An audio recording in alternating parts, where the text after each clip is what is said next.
It begins in a world called the Spaum Spirit Realm. Ling Fei was attacked, causing him to fly off. It was Lu Xiaohun who had hit him with his katana. Lin Fei sincerely trusted him and was there for him.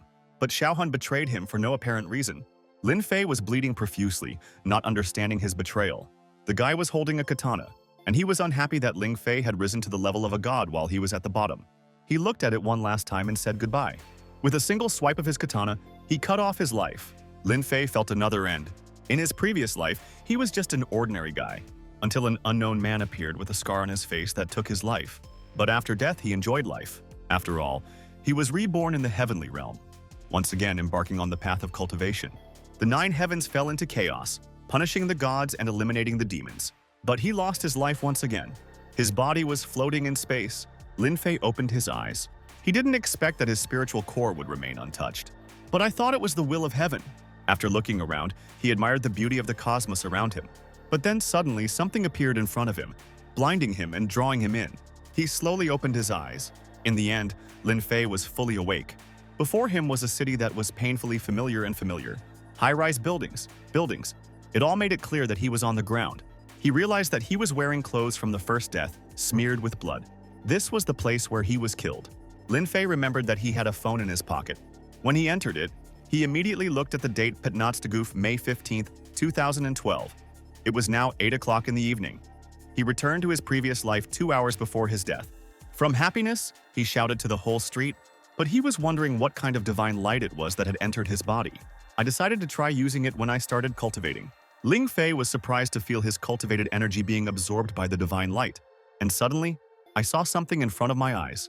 Pure and massive energy flew around him, very similar to the great heavenly life force. Despite losing his previous life's cultivation, he had gained the same mysterious power in this one. He didn't know if he could have been resurrected without the combination of these powerful forces. But he still felt a lack of knowledge and practice, because there were many restrictions on all his abilities. Ling Fei didn't know at this moment that cultivation on Earth is different from the heavenly realm. And this method involves gathering qi and building a foundation. With 3 spheres, each requires a huge amount of energy to maintain. He only intended to cultivate. But he also didn't know that the subtle spiritual energy on Earth was no longer used in the spiritual realm. He wondered how much stronger he was than his past self. Since a long time ago, spiritual energy was not useful for cultivators, so they looked for a different way to use the heavens and earth, creating different Tao methods. Each cult area is divided into 3 parts: the beginning, middle, and top. And even the cultivator realms on Earth are divided into different types. Lingjin cultivators are strong and fast. Zhuanjing cultivators can cover a huge distance by flying. Xingtian cultivators have incredible defense. Hushan cultivators are good at battle, defeating hundreds of enemies. Wuxian cultivators can fight in the air, and Shenjin cultivators can just rule the entire world. After breaking through to the heavenly realm, cultivators advance to a new level, Ludixian. But since ancient times, no one has been able to reach it. Ling Fei understood that he would need to try very hard to remove the restrictions. He thought of his traitor, Lu Xiaohong, and felt resentful, and he promised to definitely take revenge on him. But he was interrupted by a vibration. It was Mu Qingcheng who asked him to come home. There was no other choice, so he wandered over to her. Lin Fei arrived at her house and started to enter through the window. As soon as he got to the bathroom, he heard a voice. It was Qingcheng who was curious about his appearance, as if he had crawled out of a garbage dump. He saw her, speechless. Lin Fei had returned to dozens of years ago, and his emotions would take over. Qingcheng just smiled at him. She put her arm around his neck, trying to figure out what was wrong with her husband. Qingcheng began to worry about what might have happened to him, and where he had been all this time. He just walked past her, evading the question. Lin Fei took a shower without even looking at his wife. She was hurt that she was worried about him, and he didn't care. He took off his dirty clothes. I went straight to the shower. The guy was standing under the pressure of hot water after a hard day. Ling Fei started to remember how he had rejected his wife in his previous life, treating her coldly. How they first met. How she asked me to marry her. How she was constantly interested in his affairs. But he just walked away in silence, as if he didn't care about her. He promised himself not to make such mistakes again. But he didn't understand why the man hadn't killed him completely. He decided to treat Qingcheng better. He was already out of the shower when someone knocked on the door. It was Qingcheng who brought him clean clothes because he didn't have a change. And suddenly he put his hand on her head. The girl blushed at the unexpected action. He thanked her sincerely and she was shocked. Qingcheng stood in front of him, not knowing what to say. Lin Fei grabbed some clean clothes. He quickly started to get dressed because he had to go. And Qingcheng inquired. She wondered where he was going in such a hurry, but she knew he never answered her. The guy asked her not to worry. He was just going for a quick walk. She hadn't expected an answer from him at all. Her smile blossomed in her eyes. Lin Fei walked along the dark, empty street. He regretted being so cold to her earlier that they didn't even have something to talk about. I decided to think about ways to relax. But suddenly I heard a voice. It was an unidentified male who was shouting at someone through the phone. Lin Fei glanced at the man, inspecting him and listening to his phone conversation as he discussed some plan. He came to the conclusion that he had no taste in clothing and was going to move on, trying to find a place with food. But when he felt his pockets, he knew he forgot his wallet. Suddenly, a loud sound of footsteps could be heard from the bushes. A petite girl ran out of them, begging for her help. She ran towards him with tears in her eyes, crying for help. The stranger clung to him, claiming that she was being chased by rapists. But a second later, 3 guys actually appeared behind her. The girl hid behind Lin Fei. One of them started threatening to give up the girl. But Lin Fei didn't even try to fight, agreeing to hand it over. At these words, she was taken aback. The guy complimented him on his docility, inviting him to join in. But then, he was punched in the face. His friends opened their mouths in surprise. But Lin Fei wasn't as trash as them, so he was going to teach them a lesson. The guy wiped the blood from his nose. He swung back at Lin Fei. The girl shouted, warning him of the impact. He parried his kick. The bandit immediately cried out in pain. Suddenly, the man that Lin Fei had seen earlier appeared in front of him, getting into a fight. The guy grinned when he saw another hero. He ordered his friends to attack him. The man just grinned. The stranger swung too. The purple-haired guy was about to hit him, but his punch was easily blocked, and he immediately got kicked in the face. The second was kicked in the stomach. The man was ready to fight on, beckoning the guy over. The headman also swung, disappointed in his useless friends. It hit him in the stomach, causing blood to come out of his mouth, and he fell to the ground. The guy was incredibly confident, enjoying the victory. The girl was familiar with this man named Wang Ziming, who usually always stood on the sidelines but now came to the rescue. She ran over to him, worried about how he was feeling. Ziming offered to leave since he couldn't fight them anymore, and suddenly I heard popping sounds. It was Lin Fei who was praising them for their excellent performance. They were even better than the professional actors on TV. The girl began to yell at him for such offensive words. After all, he only stood on the sidelines, not even wanting to help. And now he also has the right to criticize. The guy was sick of it. He once again ordered his friends to attack him. One of the guys swung at Lin Fei. A fist flew at his face, but it wasn't difficult for him to dodge out of the way. Lin Fei scoffed at his slow speed. I gave him a knee in the belly. Immediately, he charged at the second of them. His movements were quite rubbery, so it wasn't difficult for him to headbutt him, and they were already in the same pile. He confirmed his words about useless idiots. Lin Fei spoke to Ziming, who was still sitting on the ground. After all, he never liked people like him.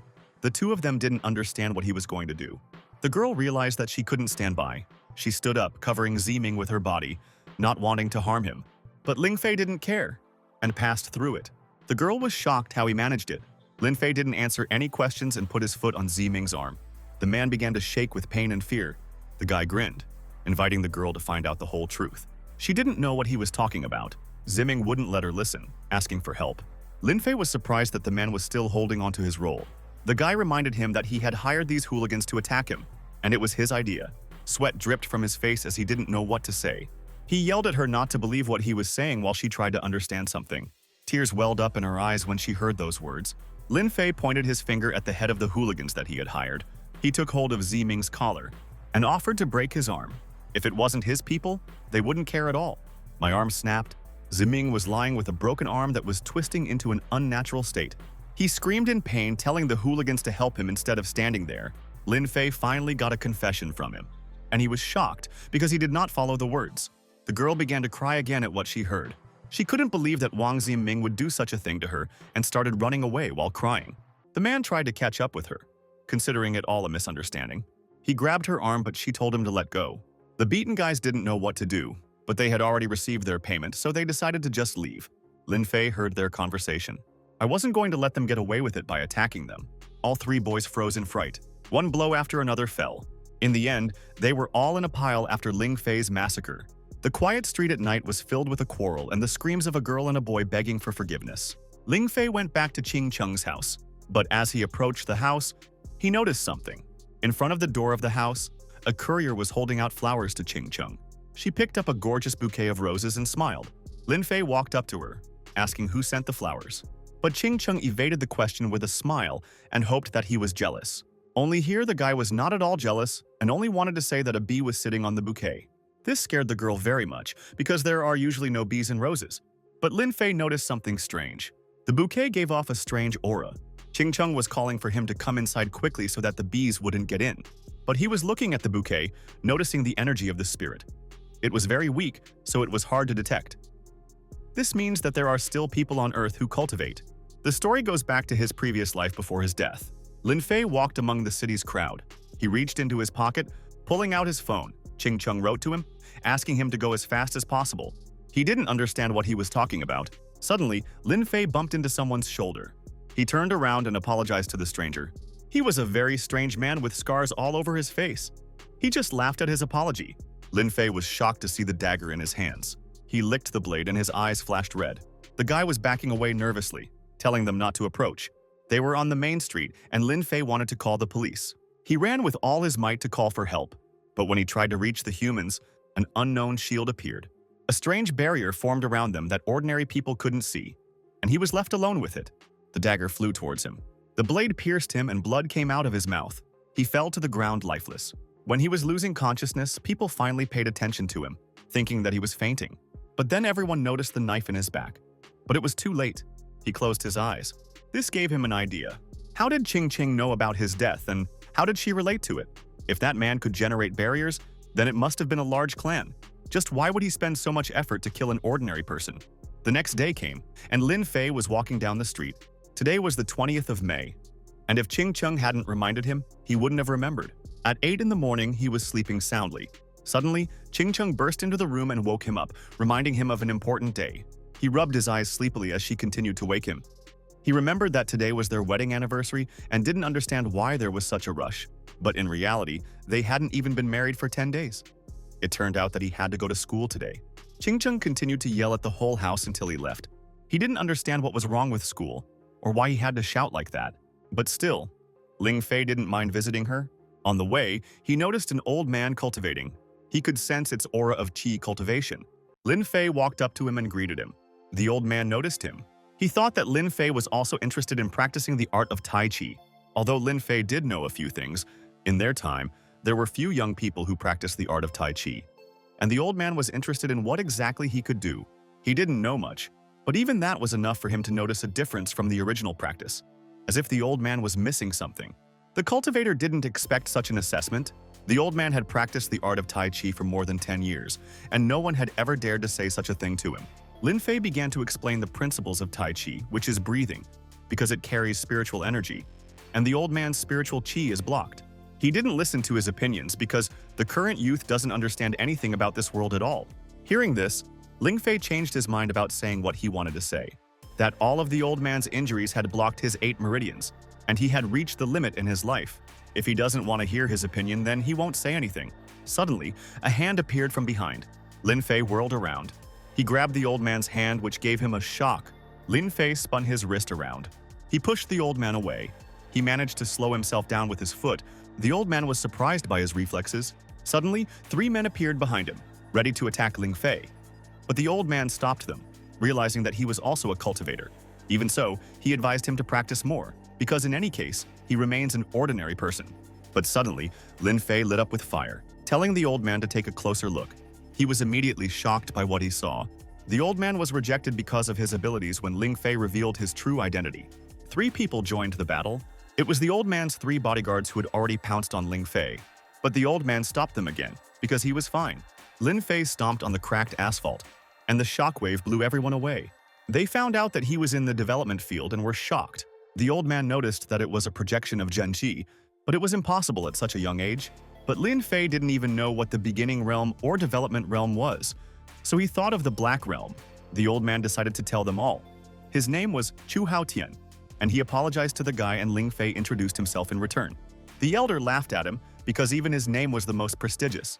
But Lin Fei didn't understand what he was talking about.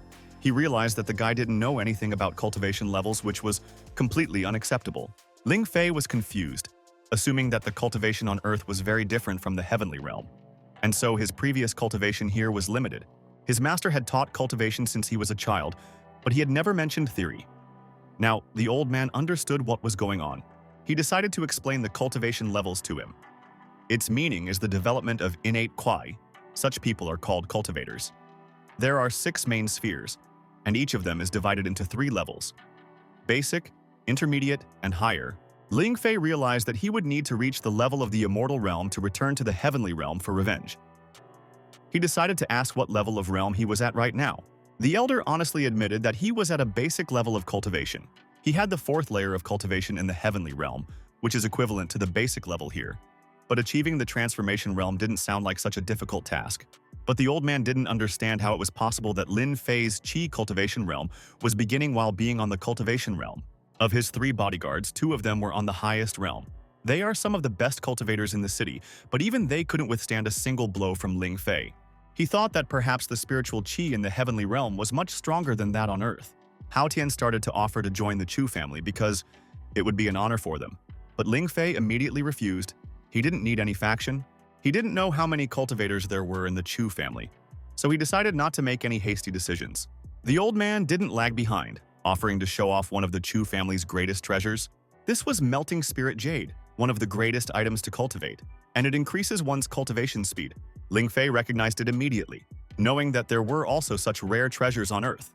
He held it in his hand, being able to quickly merge with the great emperor's energy. But he was wondering, since their Chu family has the ability to obtain such treasures, it means that they are powerful cultivators, and it is not clear why they need Lin Fei. The elder sighed, about to make an honest confession. Recently, there are fewer cultivators, and the transformation sphere is even more difficult to find. Only the beginning realm cultivators remained in the city, and now, their Chu family doesn't have a single undertaking realm cultivator. And now the big family business is in a precarious position. But after all, Lin Fei was in the cultivation realm according to the old man, and there was nothing he could do to help. With Lin's talents and the Chu family's resources, it's only a matter of time before reaching the undertaking realm, and this is a good opportunity. The offer was tempting, but Ling Fei stood his ground, having no intention of joining the factions. The elder turned around, because the verdict had already been issued, and gave permission to keep the jade for himself. After a while, Hao Tian was sitting in the car. The jade was given to him for his recovery, and now the Zong family will be wondering where it went.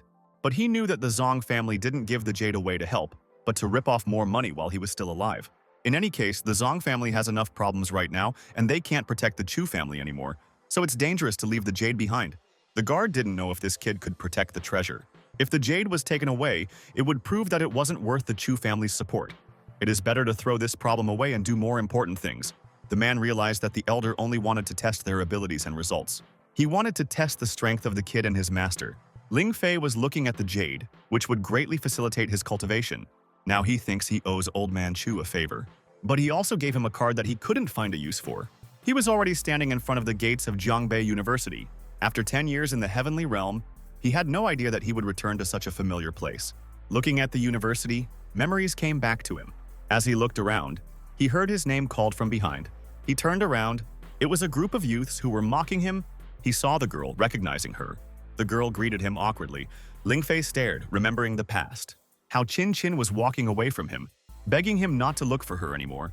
They were his old classmates that he had almost forgotten. A blow on the shoulder snapped him out of his thoughts. The chief of them grinned, reminding him that Qin Qin was now his girlfriend and not to be looked at. He slapped his hand away, reminding him that he'd already given her permission to see him. This made the guy very angry, and he was infuriated by the indifference. Even through his resentment, he invited him to the homecoming party tonight. The cronies started taunting Ling Fei, humiliating his appearance and clothing. Suddenly, Qin Qin called out to him. She said that there will be a lot of celebrities at the evening, which can help him in the future. Lin Fei knew that she was trying to help him. She interrupted him, reminding him that they were going to the #1 location in the city, so he wouldn't have the guts to come. Lin Fei wasn't used to turning down invitations, especially when there was plenty to eat. The guy opened the car door, planning to meet up for the evening. Their cars left, hoping that Ling Fei would come there. Evening came. He looked at place #1, comparing them to the wreckage. The building is no match for the mansion he lived in. Lin Fei opened the door and walked in. He was greeted by a row of waitresses and butlers who were greeting the guest at Paradise on Earth. The butler asked if he had a reservation, and Lin Fei said Ting Yagei's name, which his classmates had told him. But the butler said that the room was already booked by Mr. Qi and asked for an invitation card. But Qishang didn't say anything about the invitation. Suddenly, guests came in behind him, and the butler greeted them with double respect. They were Li Shishuan, the second son of the Li family. And Fei Xuan, the biggest shareholder in the city, Lin Fei was disappointed that they didn't need an invitation. Xu Xuan explained to him that he was a VIP client of the Chu family. Fei Xuan was extremely disappointed that this hotel was now open to every tramp. Xu Xuan asked her not to pay attention to such trifles, handing the butler a map that Ling Fei noticed. The butler asked Ling Fei to leave since he didn't have an invitation card, but he remembered something as he reached into his pocket. He held out the map that Elder Chu had given him, because it was exactly the same. The butler looked at him suspiciously, but then he noticed the black VIP card, which gave him a terrible shock. The guests were also surprised. Xu Xuan smiled at his companion, who had underestimated the guy. He had a black VIP card that wasn't even given to him. The girl was surprised. The butler bowed and apologized endlessly, but Lin Fei tried to stop him. Meanwhile, in Ting Yaga's room, Qisheng was drunk while discussing the topic of business. His friends were just as drunk, praising Mr. Qi. Ling Fei stood outside the door, eavesdropping on their conversations, where they laughed at him because he never dared to come.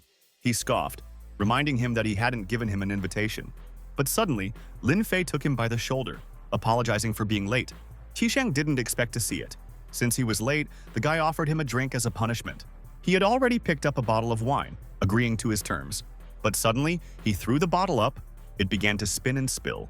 It cracked as it hit the floor. Qisheng was annoyed. After all, this bottle was worth 20,000. The butler immediately offered to pay for the losses at the hotel's expense, but Qisheng refused the offer because the hotel was owned by the Chu family, and he didn't want to offend her on behalf of the Qi family, and asked her to escort Ling Fei to the exit since he was interfering with their dinner. The other guy started to add fuel to the fire, hinting that Ling Fei had come here uninvited. But the butler said with a smile that he didn't have the power to expel Mr. Lin. Qisheng started to get angry, not understanding what the bastard's status was, and couldn't believe that he would need to call the manager for such a situation. The butler talked him out of it, because even the manager doesn't have that much power. Suddenly, there were cries for help from the other side of the door, and Qing Shang recognized the voice of Qin Qin, who had recently gone to the toilet. There was a girl in the hallway who was pinned down by a group of drunk guys. They held her, not letting her go. Qisheng came to his girlfriend's aid, intending to sort things out. The guy from the company turned to him, threatening him. The two groups met face to face, exchanging words. The guy's name was Lei Bao, who was ready to stretch his fists. Qisheng heard his name and was taken aback. And at that moment, Lei Bao punched him in the stomach. Qisheng flew away, rolling on the floor. He was lying on the floor, apologizing to the guy for not recognizing him earlier. The entire company stood in fear, realizing that they had offended Lei Bao himself, the son of Lei Long, the boss of the biggest triad in the city. Everyone was watching the beating while Ling Fei stood behind. Suddenly, Lei Bao asked for that guy from the crowd, and he realized that everyone was talking about him. And then came the realization. Lei Bao ordered him to come and break his arms and legs for disobeying. The butler ran to call the head manager because there was a fight going on in the hallway. He didn't understand why there was so much panic around him. Ling Fei didn't want to get involved in their fight, but they left him no choice. When they returned, everyone in the hallway was on their knees. The security guards and the butler were shocked by what they saw. Lei Bao sat there, his face battered as he asked to catch this rascal. But the butler reminded him that Mr. Lin was an important person in this corporation, so he had no right to offend him. Everyone heard his words, surprised that such a simple-looking guy would have such a status. Qin Qin was also surprised, not expecting to hear this. Lei Bao was carried away by his friends when he promised to come back for revenge, and I decided to look at the offender, but he was no longer in place. He had already left because he was very annoyed by everything. Suddenly, he felt an extremely familiar aura. Lin Fei looked at the door, realizing that it was him. In the next room was the scarred man who had killed him in his previous life. He was on the phone, discussing the destruction of the Sheng family that he had already completed and was able to kill Ling Fei. Through the crack in the door, Lin Fei watched everything. He ended the call and prepared to leave, opening the door. Lin Fei managed to hide behind the wall so that he wouldn't be noticed. He couldn't believe that the scarred face was standing in front of him. The man left the hotel. He got in the car and drove away. Lin Fei caught a taxi, following his car. He asked the taxi driver to follow the car in front.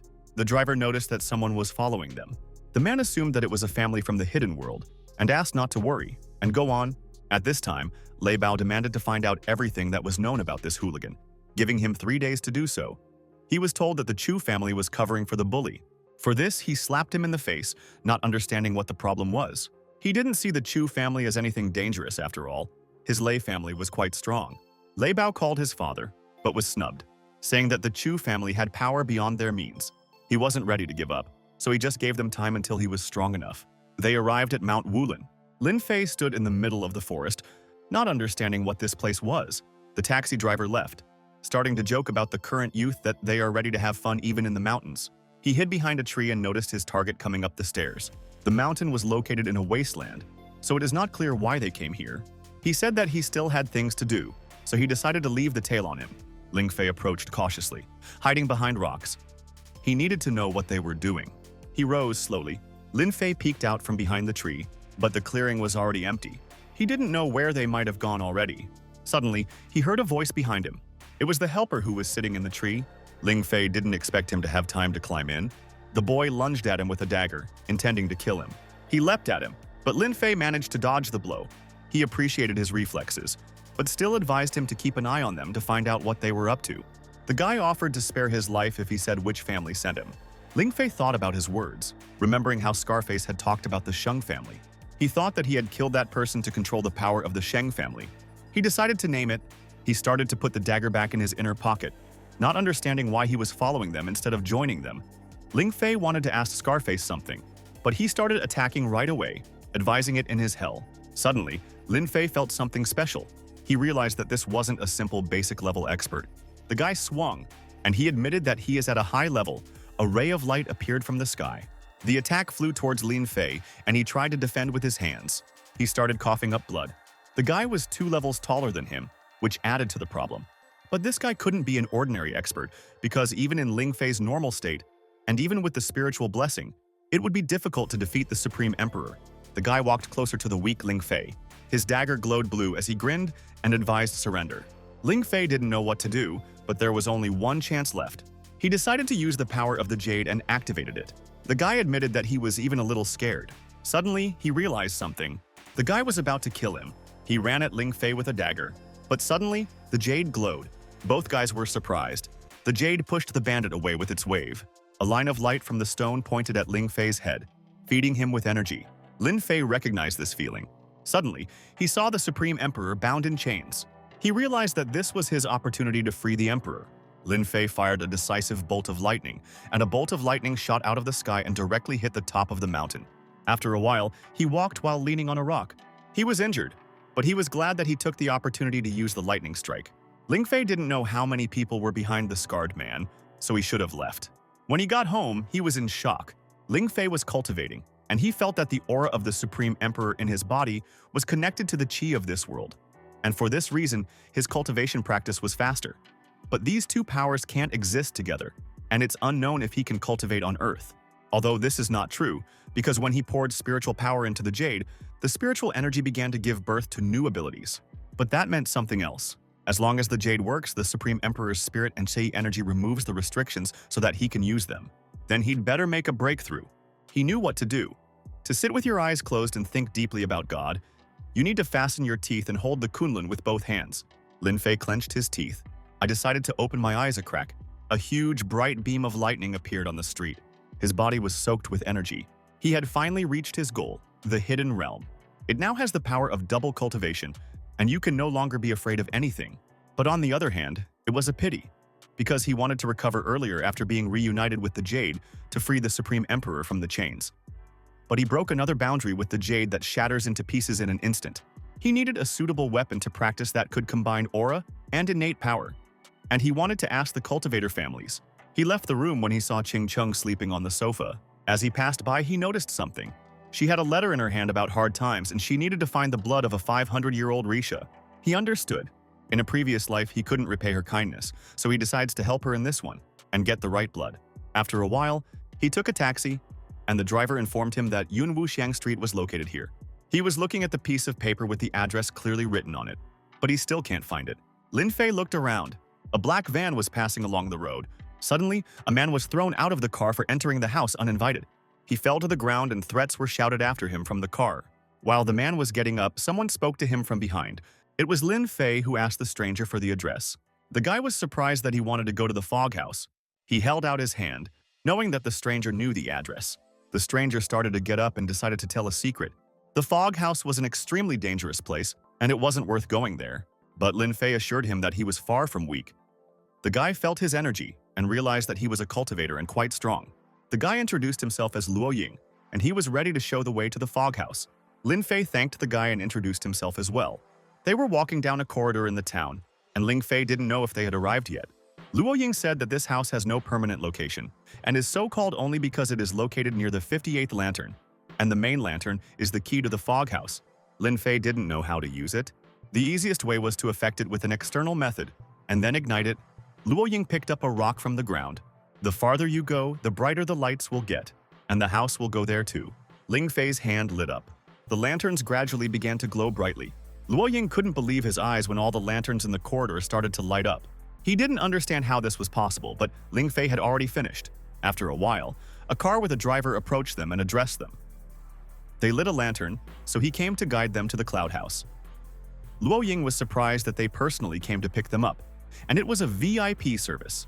Lin Fei didn't know if he could take Luo Ying with him, but if Mr. Lin is willing to do it, then the fog house doesn't mind at all. They were overjoyed and followed the driver. As a result, they were sitting in the car with blindfolds over their eyes, which raised questions. Luo Ying explained that this is the fog house's rule for hiding the location. The car was heading for the foggy house. At the same time, in a bamboo grove on Mount Julin, the guy was killed by an elder who was around the 6th level. He couldn't believe that someone on the same level as him could kill him. That was stupid. The stone pointed north. The old man started jumping up and down the trees to check the signal. He promised that no matter where he ran to, he would find him and kill him. They arrived at the misty house while Luo Ying was surprised that he could now see it with his own eyes. The entire mountain was covered in fog and clouds, which added to the view. The driver greeted them at the fog house and asked Mr. Lin for an invitation to pass it on to Miss Yun San. Lin Fei hesitated, not knowing that an invitation was required. Luo Ying was sure that he must have one. The driver knew they couldn't enter the house uninvited, but it had been a long time since he'd seen a man who could light 35 lanterns. He suggested that we inform Miss Yun San so that she can make up her mind, while the guests can take a walk. They were walking around when Luo Ying asked about the items at the auction. Lin Fei knew that among the merchandise, there was 500 years of reishi blood. Luo Ying realized that he needed this item. Lin Fei didn't understand the surprise in his voice. He started to explain that it was the most valuable item, and almost all the families of the city would come to the auction for it. But then they were interrupted. The boys turned toward the voice and looked surprised. It was Tai Ming, the fog house guard who had dealt with Luo Ying many times before. Luo Ying didn't know what he was going to do. Tai Ming didn't hide his desire to break the guy's arm. But now Yun Hong, the driver, is standing up for them, so it would be better if he didn't do anything. Tai Min scoffed at his words, not believing it.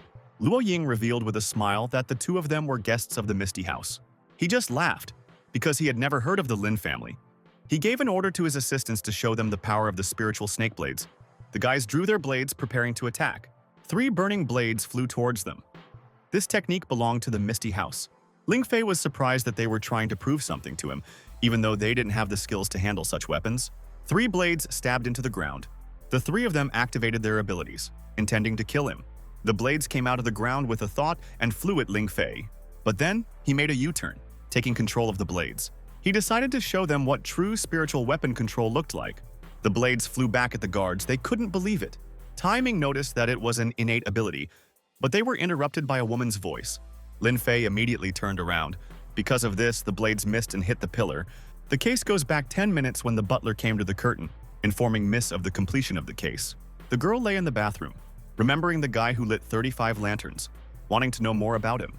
The butler didn't recognize anything other than Lin's last name. The girl did not know such a family in the city.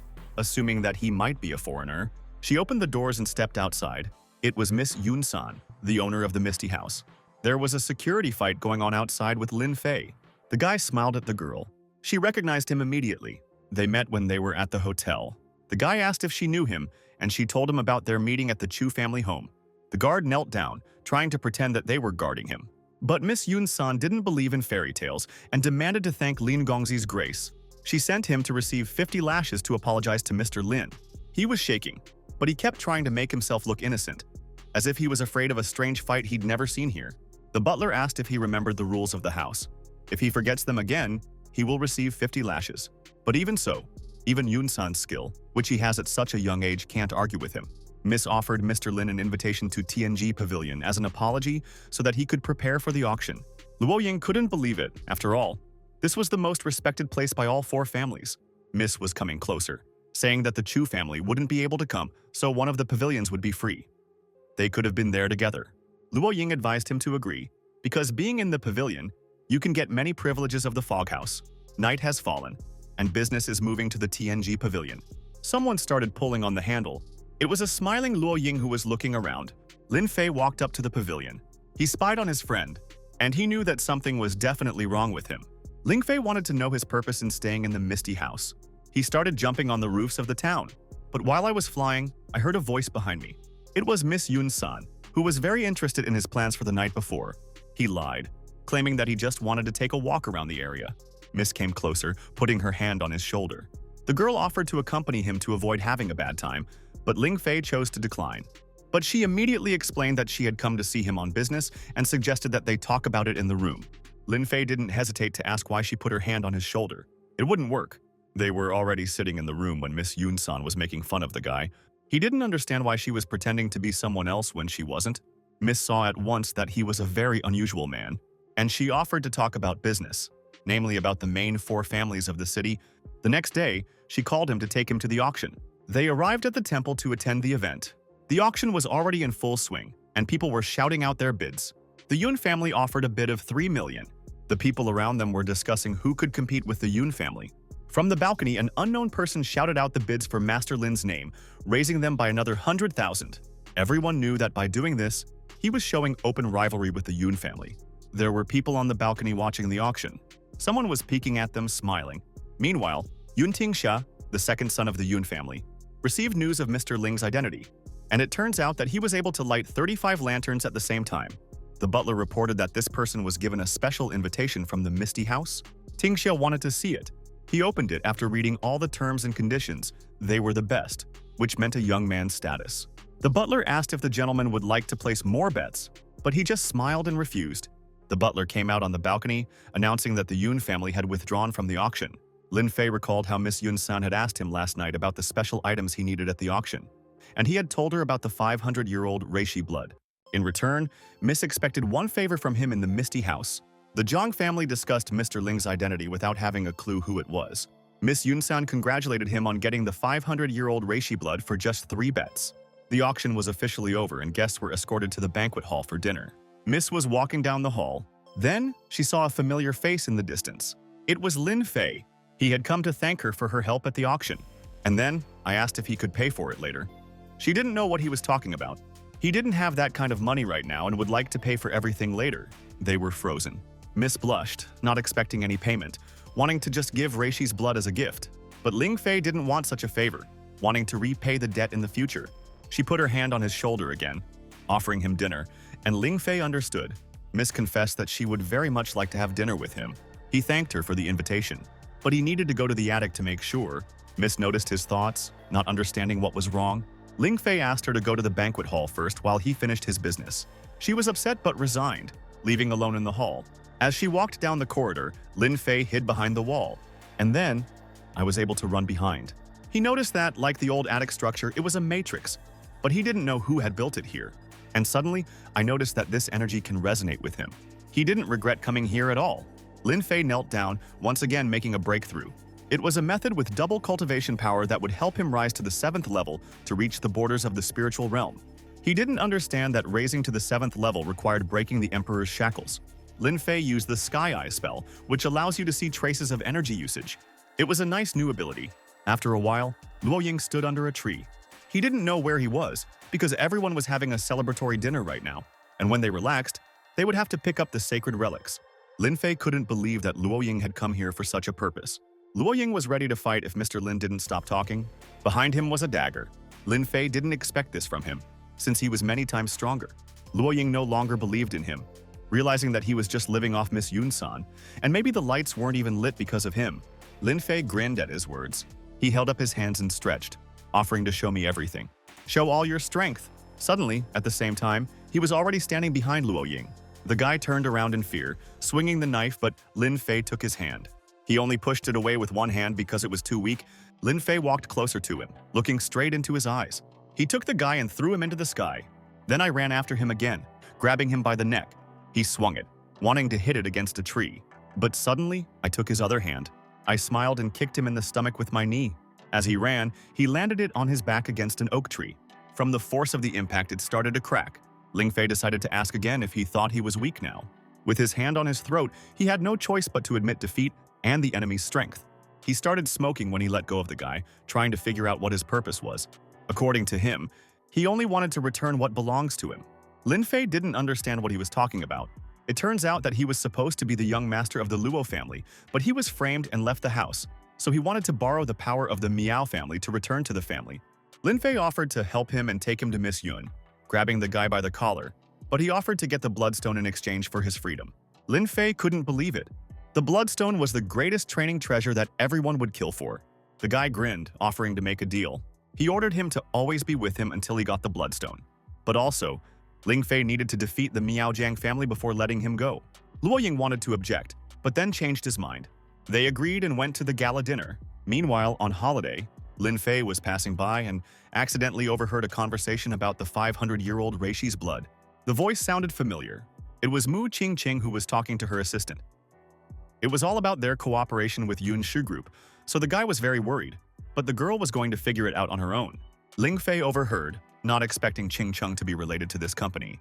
For him, this was interesting information, which once again proves how little he knows about it. Meanwhile, a discontented speech was issued in the forest, which scared away all the birds around.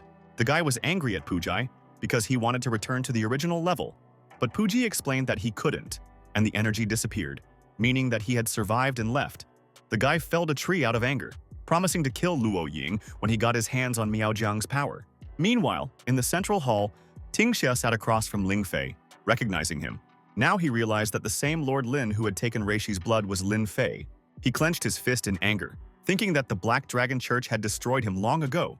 Miss Yun-san stood up, thanking everyone for their visit. She raised a glass to everyone. The girl began to drink the glass in one gulp, which made the crowd admire her. Ting Xia also got up from his seat, suggesting that Mr. Lin also raise a glass and say a toast. The people supported his idea. But Ling Fei didn't want it at all, and rudely refused. Ying Zhue finally saw Mr. Ling. Tingxia's security guard He Yao started threatening him for saying such rude things. He looked at his master. He Yao decided not to waste a lot of energy on an ordinary boy, intending to deal with him easily. He ran at Ling Fei like lightning. It was closing in on him, intent on killing him. But with just one hand, he was able to block it and swing it away. Lin Fei picked up a wand from the table. He clamped his wand down the man's throat, rolling it over his skin. His master didn't say a word, but for some reason, He Yao started to grow restless. Ting Xia couldn't believe that this guy was so strong, and Miss Yun was happy that she had made the right choice. The guy got up from his chair, praising Mr. Lin. He wouldn't mind if such a skilled person joined the Yun clan's faction. Yun-san apologized to her brother because Mr. Lin was her guest, and she was the reason for the fight. Ting Xia glanced at her. He realized that it was her guest and blamed her for not being able to follow him, ordering him to apologize. She bowed, thinking it was all a misunderstanding. Ting Xia was about to leave, but he had already seen Master Ling's skills, and if it was fate, they would meet again. But Ling Fei stopped him because he hadn't agreed yet. Mr. Yun leaves. As he left, he knew for sure that it was Lin Fei. He had plenty of time to play with it. Miss Yun-san knew that her brother wouldn't leave Ling Fei alone. Suddenly, she took the boy's hand. Pulling, Miss began to lead him away. He shouted to Luo Ying to wait for him here, but if he didn't come back, then he knew where to go. Miss brought him to the room to talk to him in person. Mr. Lin offended her older brother and advised him to be careful. But he didn't understand what the problem was. She tried to explain that it wasn't just her brother that he should be afraid of, but Lin Fei had never been afraid of such a thing. There was also He Longjiao. He heard the name and tensed. This was the Black Dragon, a secret underground organization. They have repeatedly participated in the killing of master cultivators. Moreover, her brother and the owner of the Black Dragon are extremely close, so Ling Fei should be careful. Lin Fei didn't know who this master was. She also mentioned a man with a scar on his face who you'd better run away from right away. He immediately remembered his killer and gritted his teeth in anger. I immediately demanded his name. Miss Yun called out the name Lao Pan. If Lao Pan was the one who killed him, then Ling Fei is going to take revenge on him and absorb his qi. Miss Yun-san blushed as she asked to let go of her shoulders because she was already in pain. And Lin Fei snapped out of his thoughts, returning to reality. He realized and awkwardly released her shoulders, apologizing for his reaction, but the girl didn't mind at all, and even snuggled up to him. Ling Fei walked away, explaining that he was already married. Suddenly, he remembered something. He wanted to ask Miss Yun-san a question. Lin Fei revealed that someone was going to come and steal the treasures of Yunwu Mountain Villa tonight. Yun-san panicked, and as far as he knew, the thief wanted to seize the relics of Miao Xinjiang. The girl immediately tensed up when she heard about this treasure. She didn't know how she knew all this. Ling Fei sounded suspicious, so he immediately preempted her questions. telling her how he noticed something suspicious before the holiday. And when he heard about it, he wanted to stop the criminal, but he ran away. Miss Yun-san inquired about his appearance, but he was wearing a mask, so Ling Fei couldn't see clearly.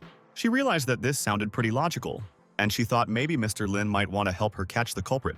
Lin Fei was willing to help her in this matter. She thanked him right away, but she did so much more for him. He went to the treasury in the middle of the night. Ling Fei and Luo Yin were hiding behind the wall. Luo Yin was very afraid, but Ling was sure that they wouldn't be able to even touch them. Luo Yin thanked Master Lin, but he immediately warned him that if he didn't get the blood jade, he wouldn't go anywhere. These words made him nervous, but he had agreed to such conditions on his own. Suddenly, Lin Fei saw them coming. It was two guys who were trying to be quiet. They didn't understand why they were able to enter so easily. And suddenly one of them noticed something. Miss Yun-san was already standing with her guards, waiting for the criminals. The guards immediately jumped on them. They broke two thieves. One of them decided to deal with the lady first. The guy ran through the security guards, attacking Miss Yun. The girl was frightened, but it was Lin Fei who covered it. He held out his palm, intending to resist the attack. Their palms met, and their energy struggled. Lightning bolts flew around from their battle. The guy was a little distant. He was at the peak stage of the 6th level, and he was confident that Ling Fei wouldn't be able to beat him. Ling Fei was surprised at his self-confidence that he even dared to attack directly. His fist glowed again. Since Ling Fei insisted, then he was prepared to attack. The guy lifted his feet off the ground, attacking at breakneck speed. Lin Fei was beckoning for him to finally hit. His hand was covered in lightning bolts as he extended his fist in response. He calmly held his breath as he exhaled. The guy was confident in himself because he knew that Ling Fei would not be able to avoid his blow. He activated the poisoned palm, and Lin activated his heavenly thunder palm. Their fists met. Everyone was watching. The entire square filled with smoke from their battle. Ling Fei forcefully threw the enemy skyward. Luo Yin watched this, not understanding how it was possible. The guy landed on the ground and his brother ran up to him. He crouched down next to him, trying to help. The guy was bleeding from his mouth, and he realized that Ling Fei was at the innate realm level. He realized that he wouldn't be able to defeat him since his qi was too strong. The boy whispered to his brother that they should run. My brother reached into his inside pocket. From there, he took out 2 smoke bombs. He immediately threw them at the enemy. Something Lin Fei didn't expect. Smoke filled the entire square, and Ling Fei tried to dispel it. But by then, they had already disappeared. Lin Fei promised Miss Yun that he would catch the thieves. She only asked him to be careful. Instantly, he flew up to the moon. The thieves were trying to escape when one of them was injured. There was a rustle in the bushes. A loaded Ling Fei got out of them, stopping the criminals. The wounded guy asked to be released with his brother, and then he will pay him back. But Lin Fei had already promised the lady that he would catch them and deliver them. The guy knew that the deal wasn't going to happen. Suddenly, a flying dagger appeared out of nowhere, which Ling Fei managed to dodge. A ninja appeared, attacking Lin Fei. The guy activated his abilities, his eyes reflecting lightning. The two forces met in a punch, opposing each other. The ninja realized that such a young guy already has a level higher than his and is many times stronger. He pulled away and asked not to interfere again, otherwise he would be caught up in death. The ninja reached into his pocket for some reason, and then he threw an unknown grenade that filled the entire Yarkimd with smoke. Ling Fei knew that they wanted to run away in a cowardly manner, but suddenly he was distracted by the sound of an explosion, and he looked around, seeing smoke coming out of the forest. He had completely forgotten that Luo Yin was still in the Zhuangzhou pavilion. The entire pavilion was on fire, which they tried to put out with all their might. Miss Yun-san was furious, not understanding how this could have happened. Her subjects explained that there was a big explosion from the side of the gate, and now they are assessing the situation. She was surprised by the coincidence that the explosion had occurred just now. Lin Fei came out of the forest and addressed Lady Yun. He immediately moved closer to her, trying to understand what was going on. Miss Yun said that the gate of Yongwu Mountain Villa was blown up, and they are now checking everything. She wanted to ask about the criminals. He explained that he almost caught them, but suddenly the masked man took them, and he did not have time to take them away when a powerful explosion was made. Miss Yun-san beamed, wondering if Master Ling was hurt. One of the subjects fled with a report. Getting down on his knees, he said that the gate was slightly damaged, but there were no casualties, only one problem. The lady wanted to hear about the problem. He reported with annoyance that a few pieces of red jade were missing. Miss Yun stiffened after hearing this. Ling Fei heard about it, knowing that Luo Ying had fulfilled his request. But there was one problem. He suspected that Luo Ying would want to run away, but he would definitely find him. Ling Fei activated the Heavenly Eyes ability. Blue footprints appeared on the ground, extending to the wall. He smiled, knowing he'd found it. Pretending to be unsure of security, he decided to go check everything out. Miss Yun asked him to be careful, but he assured her not to worry. Lin Fei flew up into the sky. Miss Yun's security guard wanted to keep an eye on him, but Miss Yun didn't see the point, considering him to be innocent of the situation.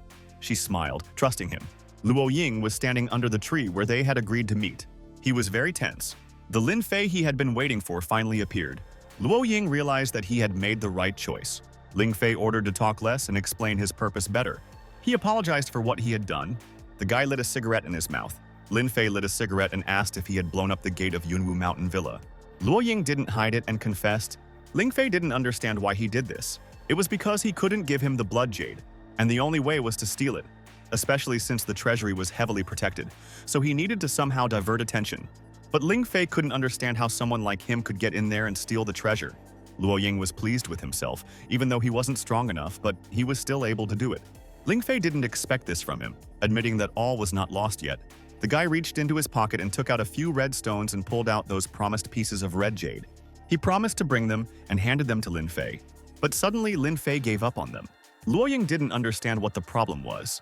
He blew out cigarette smoke and admitted that he didn't like to take stolen goods. The boy clenched his fist, holding back his anger. Luo Ying began to punish himself for not being able to fulfill his promise and considering himself a trash. But he promised that if Master Lin wanted to help him return to his family, then he would give him unlimited resources. Lin Fei looked at him and thought about it. He took another drag on his cigarette, not understanding why Luo Ying had come to him and asked for help. But according to him, Ling Fei was the strongest and most promising person he had ever met. And if he was willing to help, Luo Ying would provide all the resources of the Luo family and follow him. Lin Fei found this quite interesting. He smiled and held out his hand. They shook hands, and now Luo Ying would follow him everywhere. And if he even tried to betray him, Ling Fei would take his life. But Luo Ying wouldn't even dare betray. Lin Fei looked at him with a disbelieving look. Luo Ying heaved a heavy sigh, which caused the guy to question, Miao Xinjiang now considers Luo Ying a sworn enemy, and this will be a problem. Lin Fei acknowledged that this would add to the difficulties, but he wouldn't let Miao harm Luo Ying. Luo Ying couldn't believe his ears. For this, he was ready to bow down to him. Lin Fei didn't mind at all. Now, before defeating Miao's men, Luo Ying should tell him everything he knew about them. Lin Fei glanced at his watch. It was already quite late, and Ling Fei suggested that we meet at the Yuanshan Cafe tomorrow. Luo Ying was about to leave, and Lin Fei reminded him to put the blood jade back in its place. Meanwhile, in the Zhuangzhou Pavilion, Miss Yun is sitting on a throne. Miss Yun-san asked Uncle Hong where her security team was when the explosion occurred. My uncle was ready to take full responsibility for what had happened, but he suggested that we check Mr. Lin's background, just in case. The girl slapped her throne violently. She once again repeated that she trusted him, and he was not involved in this case. The man shook but realized that it was useless to ask. Suddenly, Lin Fei appeared in the pavilion. Miss Yun's eyes lit up as she inquired about his findings. He apologized because he couldn't find any useful evidence. But she wasn't angry at all. It was late, and he told her that it was time for him to go home. She confirmed his words. Mr. Lin is a family man after all, and he shouldn't be detained. She asked Uncle Yun to bring the 500-year-old reishi blood and give it to Lord Lin. A bright wooden box appeared in his hands. He handed it to Lin Fei. Lin Fei took it and was about to leave. Miss Yun only asked him to be careful on the way, and he left the pavilion. The case turned into a cave in the forest. There were two brothers and a ninja who understood that Luo Ying had betrayed them, and now he needed to be killed. The masked man tried to explain to him that their enemies were too strong, but he didn't believe it because it was all about one person. And if it wasn't for him, their plan might have worked. And the guy decided to send someone to gather information about Lin Fei, otherwise he would be a big problem for them. The day has arrived and the business moves to the Mu family's villa. The entire family was seated at a large table, with Mu Guli, Qing Cheng's father, at the head. The meeting was arranged to discuss the auction, namely the 500-year-old reishi blood lot. He turned to his daughter Qing Cheng, waiting for the result. The girl cautiously reported that she couldn't get anything. The head did not understand what could have happened. She explained that the second master of the Yun family also participated in the auction. Her father jumped out of his chair at her words, afraid that the Yun family could take the lot. But Qing Cheng said that the family with the surname Ling was able to buy it back. When he heard about this family, he doubted it. Mu Feng, her brother, didn't believe her words, because she might have made it up since she couldn't get the blood. The girl screamed, trying to prove the truth. Her brother continued to bully her because her business skills had deteriorated since she married Ling Fei. He felt that he was a bad influence on her, but Qing Cheng couldn't let him talk about her husband like that. The head of the family slapped the table for silence. He summed it up. If Qing Cheng didn't return the blood, then she would have to voluntarily divorce Ling Fei. Ching Chung tried to convince him of her words, but he didn't want to listen to it at all. Tired of looking at Ling Fei, only she wanted to say something. As she was interrupted by the opening door, Lin Fei appeared in the doorway with a small box in his hands. The headmaster didn't expect to see him in this room while Ching Chung was enjoying herself. Mu Fing was also extremely displeased with his appearance. Ching Ching tried to calm down his negative words. My brother immediately tried to send the guy away because he is not needed here at all. Lin Fei lit a cigarette, refusing his offer. The head of the family was negative, and since he didn't belong to the Mu family, there was nothing for him to do here. Ching Chung stood up for him because he was her husband, so he was part of her family. But these were the rules of their family, and there was no way to renounce them. Tears began to form in the girl's eyes. The head of state slapped the table again, ending the argument. It reminded him of his order to divorce Ling Fei if she didn't find Reishi's blood, so now he was willing to fulfill the condition. The girl didn't know what to say anymore. Lin Fei realized that she had gone to Yunwu Villa for him, and everything she did was to save their relationship. He interrupted their argument, wondering what would happen if she did find Reishi's blood. If that was the case, then her father had promised never to interfere with their relationship again. But still, Ching Chung couldn't get her, so they were going to get a divorce. Lin Fei placed the box on the table. He opened the box that contained Reishi's blood. The whole family was shocked by what they saw. Mu Feng jumped down from his chair, not understanding how this loser could have gotten her. The family head couldn't understand what really happened at Yongwu Villa and the auction. Ching Chung didn't know what to say. Ling Fei interrupted her, claiming that Ching Chung lied because she wanted to surprise him. Mu Feng found it suspicious that Ling Fei had managed to obtain the blood so easily. He stood up, stating that the winner of the auction wasn't Ching Chung at all, so it looked more like a fake. Lin Fei grinned, preparing to argue with him since he was so sure. Mu Feng didn't understand what he was getting at. The guy did not give an answer, only offered the loser to wash his face with manure as a bargain. Mu Feng couldn't believe that this scoundrel dared to play with him as well. A blue fire appeared in his hand and he was about to kill Ling Fei. He charged at him and Ching Chung screamed in fear. Ling Fei grinned, calling him incredibly weak. Mu Feng didn't understand what he was saying. Suddenly, a hand grabbed his fist. After all, he was too weak to compete with Ling Fei. He couldn't extend his arm, and his body began to shake. Ling Fei wanted to show how different their powers were in terms of level. He started to cry out in pain because he couldn't get out. Suddenly, Mu Feng flew far away. He was caught by the guards, and he didn't understand how Ling Fei could be so strong. The head of the family stopped the guy. He took a closer look at it, not understanding how it was able to become a cultivator. My father decided to ask Mu Feng again if he thought the blood was fake. He knew that it wasn't Ching Chung who won the auction, which could mean a fake. Mu Feng wanted to get rid of Ching Ching and remove her from the Mu family. But before that, the head called the master appraiser, Song Lao Mu, to carefully appraise the treasure. He leaned over the box, examining the object carefully. His eyes sparkled, and he recognized that this item was completely authentic.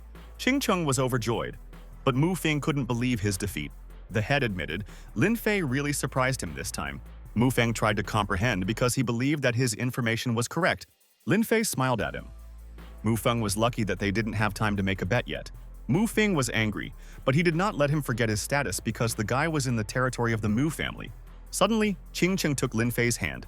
She asked me to ignore him. Since his wife had forgiven Mu Feng, Lin Fei also decided to let him go this time. Mu Feng promised to avenge this humiliation. They were already leaving while Mu Feng was plotting his revenge. The headmaster held Ching Chung's shoulders, apologizing for his lack of confidence. But she couldn't have done it without Ling Fei. The man sighed. He even complimented him, suggesting that they stay for dinner, since it's not clear where he came from.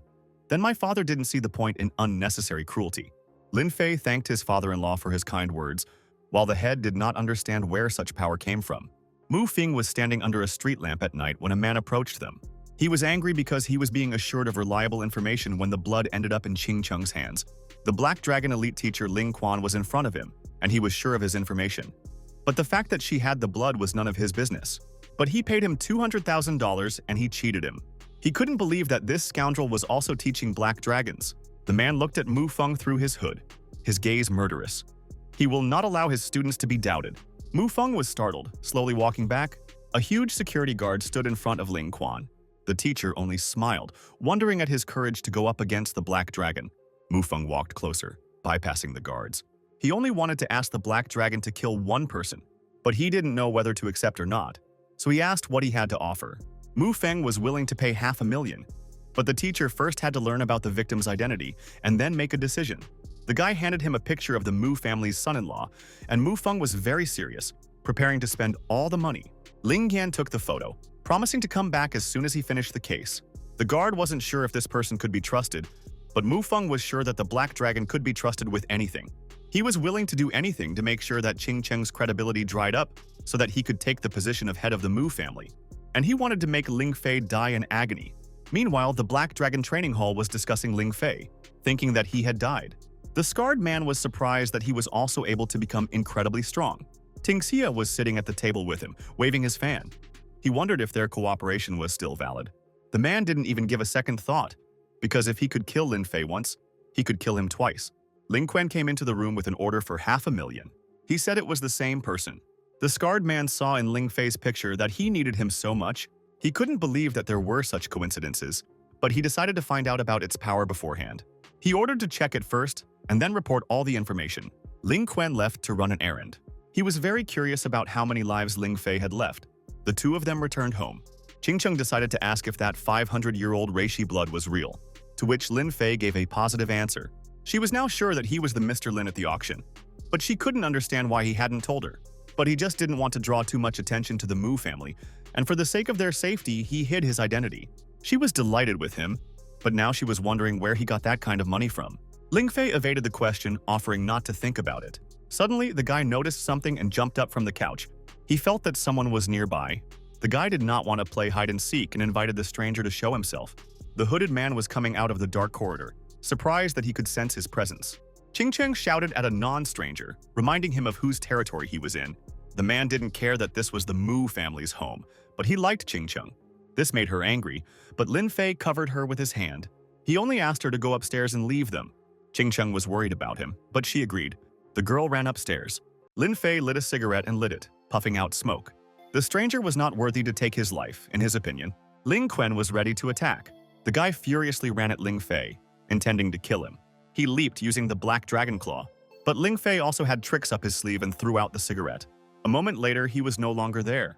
The guy tried to jump him, but Lin Fei was already at his side, punching him in the face. Ling Qian hadn't expected this, and he was hit with a fist that almost sent him flying. But Lin Fei grabbed his ankle in mid-flight. He was sure the fun was just beginning. Taking him by the leg, he beat him to the ground. The guy bounced off the ground from a powerful blow, and when it flew in, it hit again. Ling Xuan couldn't believe what had happened. Lin Fei was grinning as he sat right in front of him. But then, Lin Fei took his hand and squeezed it tightly. The boy screamed in pain. Ling Fei wasn't going to stop hinting that he would break his wrist, and he begged him to stop. But it was too late, and the arm was twisted. Lin Fei wasn't interested at all. Ling Xuan screamed, begging for mercy, confessing his identity to the Black Dragon. He knew that this was a good opportunity to use it for his own benefit. Lin Fei gave him 5 seconds to escape, which he didn't expect. But Lin Fei didn't give him an answer and started counting down. The Black Dragon rushed out of this house.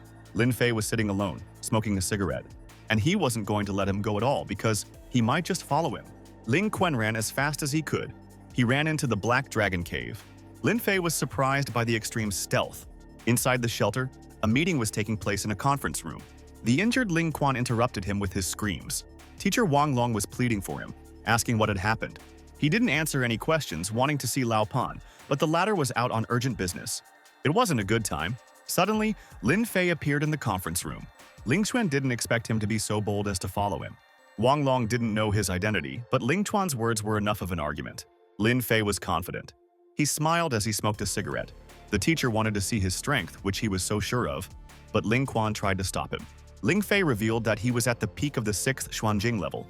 Knowing that they wouldn't win it, he called out the Imperial Gasification Sword spell, and the lightning bolts on his arm took on the appearance of a blade. Wang Long flew up from the ground, preparing to attack. The man activated Chidori and Rasengan, but after flying through Ling Fei, his sword fell to pieces. He couldn't believe it. Ling Fei was already behind him, curious about his skills, but now it was his turn. Wang Long didn't expect this. He attacked him using Sky Slash, and his hand went to his stomach. Ling Fei passed through it, finally winning. He was pleased with the new ability. Ling Chuan couldn't believe that Wang Long was defeated so easily. All the subjects began to run away from the cave, afraid to get caught in a hot hand. But they got hurt too. After the massacre, Lin Fei sighed heavily. There were too many of them, so he had to work hard. On the ground was Ling Quan, whom he wanted to finish off. But suddenly the guy wanted to say something. He told me about the key to the treasury. Ling Fei knew that he had almost missed a good opportunity by getting carried away. He took the guy by the collar and ordered him to take him there. 5 minutes later, they arrived. They were standing in front of the gate, and if Ling Quan lied to him, then Ling Fei would make his life hell. According to him, the key was in the upper right corner, and Lin Fei found it behind a candle while opening the gate. He started pushing them. Behind them was a huge mountain of treasures and gold. Ling Fei didn't expect the Black Dragons to have such a supply. Meanwhile, at the Black Dragon headquarters, Lao Pan slammed the table violently, not understanding who had the right to raid the house. The subject reported that all the participants were killed, and most of the treasures were stolen. Lao Pan was ready to kill the thief. The man was furiously walking down the corridor, ordering the car to be prepared for him to return there. He was going to meet the leader in the main hall and ordered his subjects to find the culprit. After giving the order, he started to leave. Meanwhile, Lin Fei had already returned to the house. He sat on the bed and cultivated. Using the items from the Black Dragon treasury, he was able to level up to the 8th innate level. He is now better able to control the true form of Qi. There was a sudden knock on the door trying to talk. He got up from the bed to open it. Behind her was Qi Chung, who was very worried. After returning, Lin Fei asked her not to touch him, but she still continued to worry. He patted his wife's head, assuring her that everything was fine. The next day, Lin Fei went to a coffee shop. He sat with Luo Yin at the table, ordering him to tell Miao Xinjiang's plan. According to him, there was a man called the Poison Teacher, and his leader needed reishi blood to raise his level, so he attended the auction. And Lin Fei knew that this was why Luo Ying had contacted him, because then he wouldn't have been able to get into the villa. Luo Ying cautiously asked where Lin Fei had put the 500-year-old reishi blood. Ling Fei didn't expect such a direct question, as if he was still trying to steal her. But Luo Ying didn't mean it at all. He was only worried that it would be stolen. Lin Fei was sure that the reishi's blood wouldn't be able to be found. After all, this item is currently in the possession of the Mu family, so it won't be easy to take it away. Lin Fei inquired about his affairs and what he needed to return to his family. He said about the battles that will take place in a month. He needs to win over the old woman and become the only receiver. Ling Fei didn't expect it to be so simple. He handed it to Luo Ying in case he needed help. Luo Ying picked it up, recognizing the item with shock. It was Tiando Pan. If you pour true energy into it, you can find out the location of the person. He was in shock, not understanding where Ling Fei got such a thing from. He revealed with a smile that he went to the Black Dragon's headquarters yesterday and was able to steal some valuable items. Luo Ying was shocked by his words, but it was already time for Lin Fei to go pick up his wife from work. So he was about to leave. Luo Ying bowed in respect. They went on their way while Lin Fei smoked a cigarette. He went into the crowd intending to pick up Qing Chung. The case goes to the Poison Academy's headquarters. A girl was sitting behind a huge throne and people were kneeling in front of her.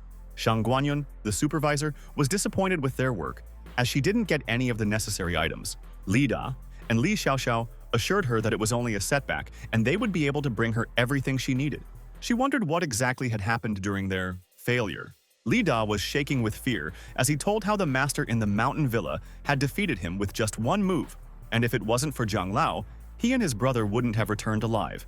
Xiao Xiao confirmed his brother's words. She had indeed heard that the Yunwu mountain villa had been badly damaged. But I still asked the elder if their words were true.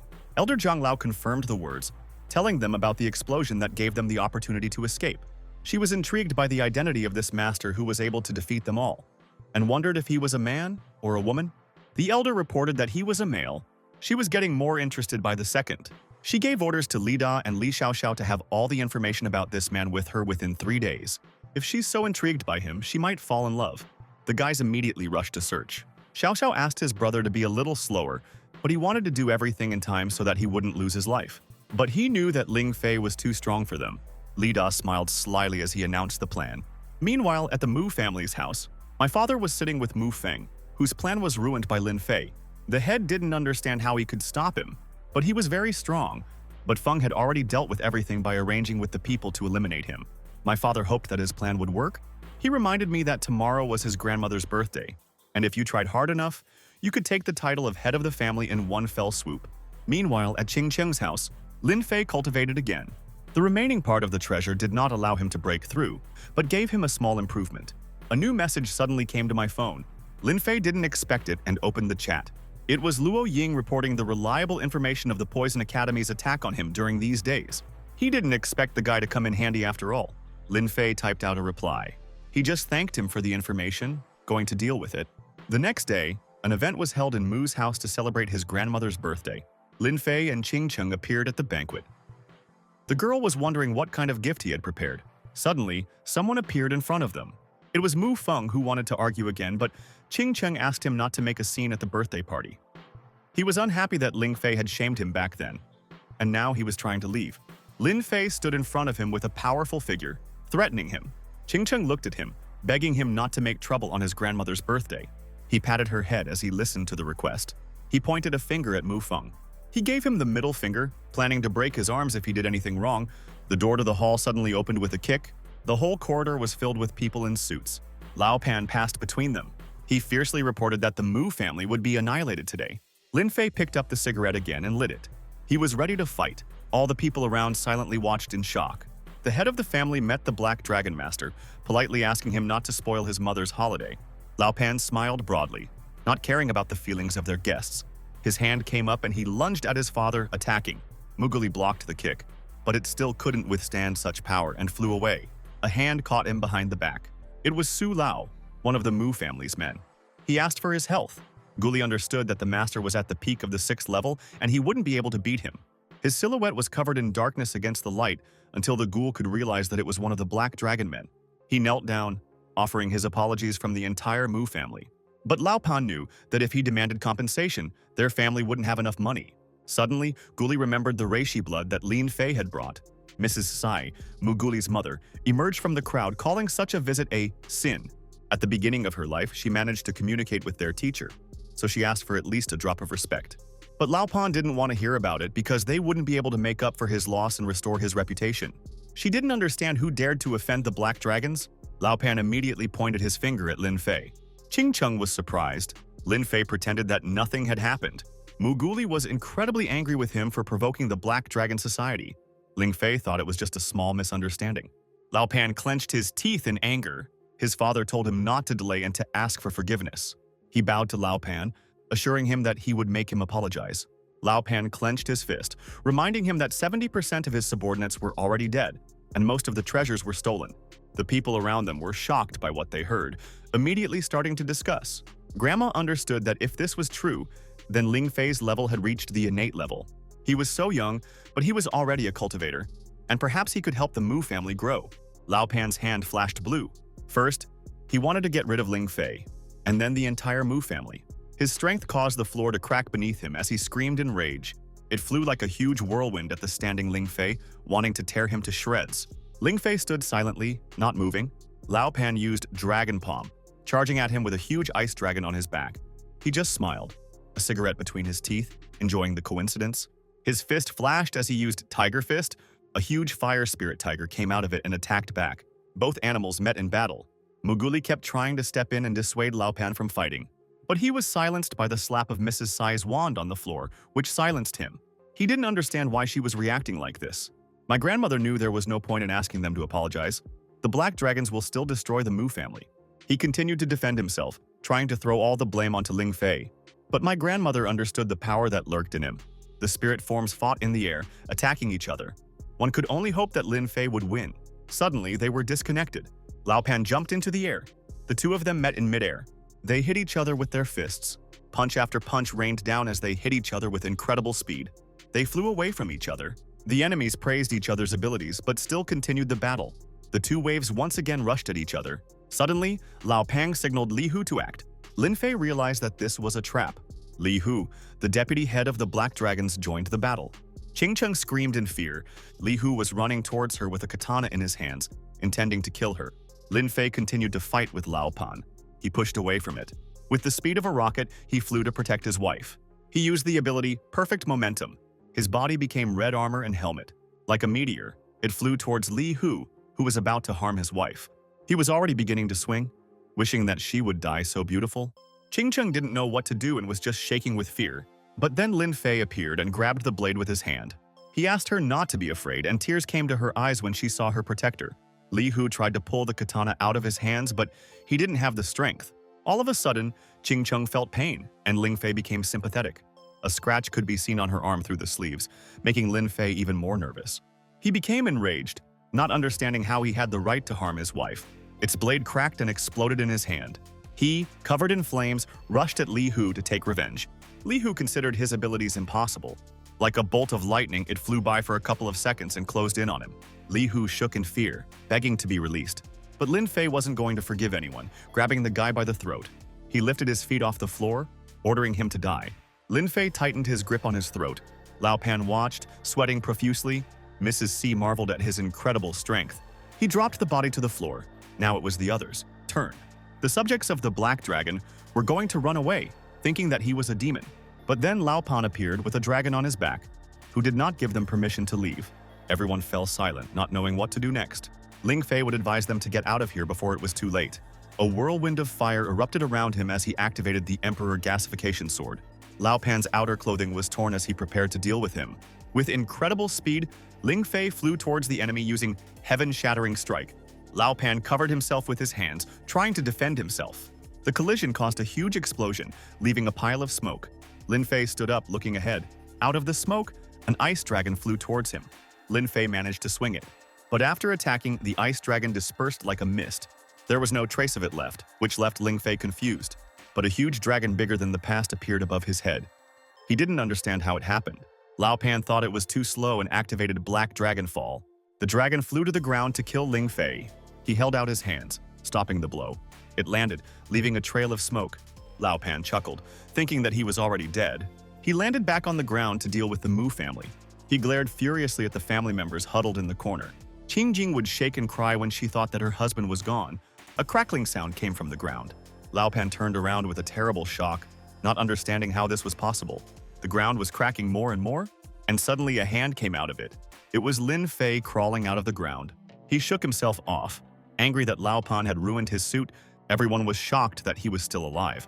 Qingcheng abruptly ran. She fell into his arms with happiness. Ling Fei pushed her away so that she wouldn't get too dirty on him. Lao Pan was angry as hell at this drama.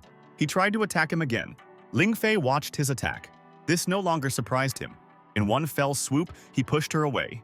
Lao Pan couldn't believe it. Ling Fei realized that he was wrong about his abilities. Since he was so weak, Lao Pan couldn't believe that he was still fighting the same Ling Fei. But if he wasn't Ling Fei, then who could he be? The man realized the massiveness of the problem. He couldn't resist it, even with the strength he had. Lin Fei noticed the doubt in the opponent's eyes and decided to continue on his own. Before Qingcheng could react, Ling Fei had already disappeared. Lao Pan froze in place, not knowing what to do. Lin Fei came out of nowhere, attacking him powerfully. He didn't have time to defend against the blow. The blow landed on him, sending Lao Pan flying. And Lin Fei used Thunder Flash when the enemy hadn't landed yet. Once again, he slapped him on the back, knocking him back a long distance again. I appeared in front of him and punched him in the face. Now Lao Pan fell to the ground with a massive explosion. He was lying on the ground, exhausted. Lin Fei walked over to him, showing the difference between them. Lao Pan knew that his life was in the guy's hands, but Lin Fei didn't want to kill him. He just smiled furiously, because he still wanted to know who had ordered the murder on him. Lao Pan knew that this was not the end. He couldn't believe that they would let him go just for answering.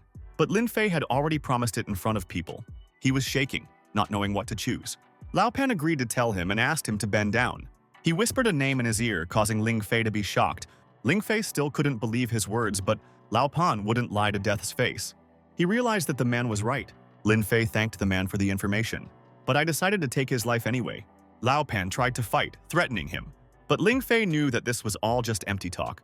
He clamped down on the man's throat with such force that his bones cracked. All the members of the Black Dragon watched in horror. After that, Ling Fei turned around, ordering them to remove the corpse of their useless leader. They stood in fear, but carefully took Lao Pan's body. Ling Fei smiled wildly, ordering them to get out in a second, otherwise he would kill them. All the subjects immediately ran out of the hall. Qingcheng ran up to him, wondering how he was feeling. But he was fine. She noticed that he had taken a pack of cigarettes out of his pocket. Lin Fei reached for the cigarette in the pack with his mouth, but then it fell to the floor. It was Qingcheng who was against his smoking. He smiled awkwardly, taking her advice. Muguli was still angry with him. Qingcheng stood in front of him, protecting him. But it wasn't all right, because the Black Dragons still want to destroy the Mu family. Their quarrel was interrupted again by the slap of the wand on the floor. Mrs. C was very angry with her son. He tried to contradict her, but she walked up to Ling Fei, addressing him with a smile. She reminded me that her granddaughter's hand was injured and asked me to take care of her. She ordered Muguli to go with her. They returned home. Lin Fei was treating the scratch on her arm. Suddenly, a question popped into her head. She didn't understand why he was so cruel to Lao Pan, but he confessed that it was Lao Pan who tried to kill him back then. Qingcheng was shocked, but Ling Fei knew that he was only a weapon. The girl was afraid that Lao Pan might have deceived him before he died. Lin Fei was confident in his words. Qing Cheng was nervous, biting her lip. Abruptly, she got up from the couch, intending to tell her grandmother the truth and find the culprit. Lin Fei recalled that the girl had written to him the day he was killed. He sensed that she might be hiding something. A suspicious wind began to blow outside the window. Lin Fei noticed it immediately. Assuming that there was someone there, like lightning, he flew out of the house to check. He ordered him not to hide. Feet emerged from the bushes. It was Yun Hong from Yunwu Villa, the master of Yun Feili, with his guards. Lin Fei didn't understand what he was doing here. They hadn't seen each other for a long time. But this time, he had come here on Mrs. orders. Ling Fei didn't expect that they would come on Miss Yun's orders. He leaned in, because it was inconvenient for him to speak here, and asked them to go to the car and discuss things at Yunwu Villa. Lin Fei knew that he couldn't leave without warning, because his wife would be worried. Yun Hong gave him permission to inform his wife of his departure. He went inside. Ling Fei sat down on the sofa while typing messages. He wrote to Luo Ying to keep an eye on the house while he was gone. After half an hour, they had already arrived. Miss Yun didn't expect Lin Fei to arrive so quickly. He didn't understand why she would have disturbed Yun Hong if she could have approached him personally. But she didn't want to tell him in advance that he wasn't in a hurry. He wondered what had happened this time. Miss Yun ordered everyone to leave them alone. The doors closed and they started talking. She was afraid that Lin Fei would find it funny, but he didn't mind at all and was willing to help.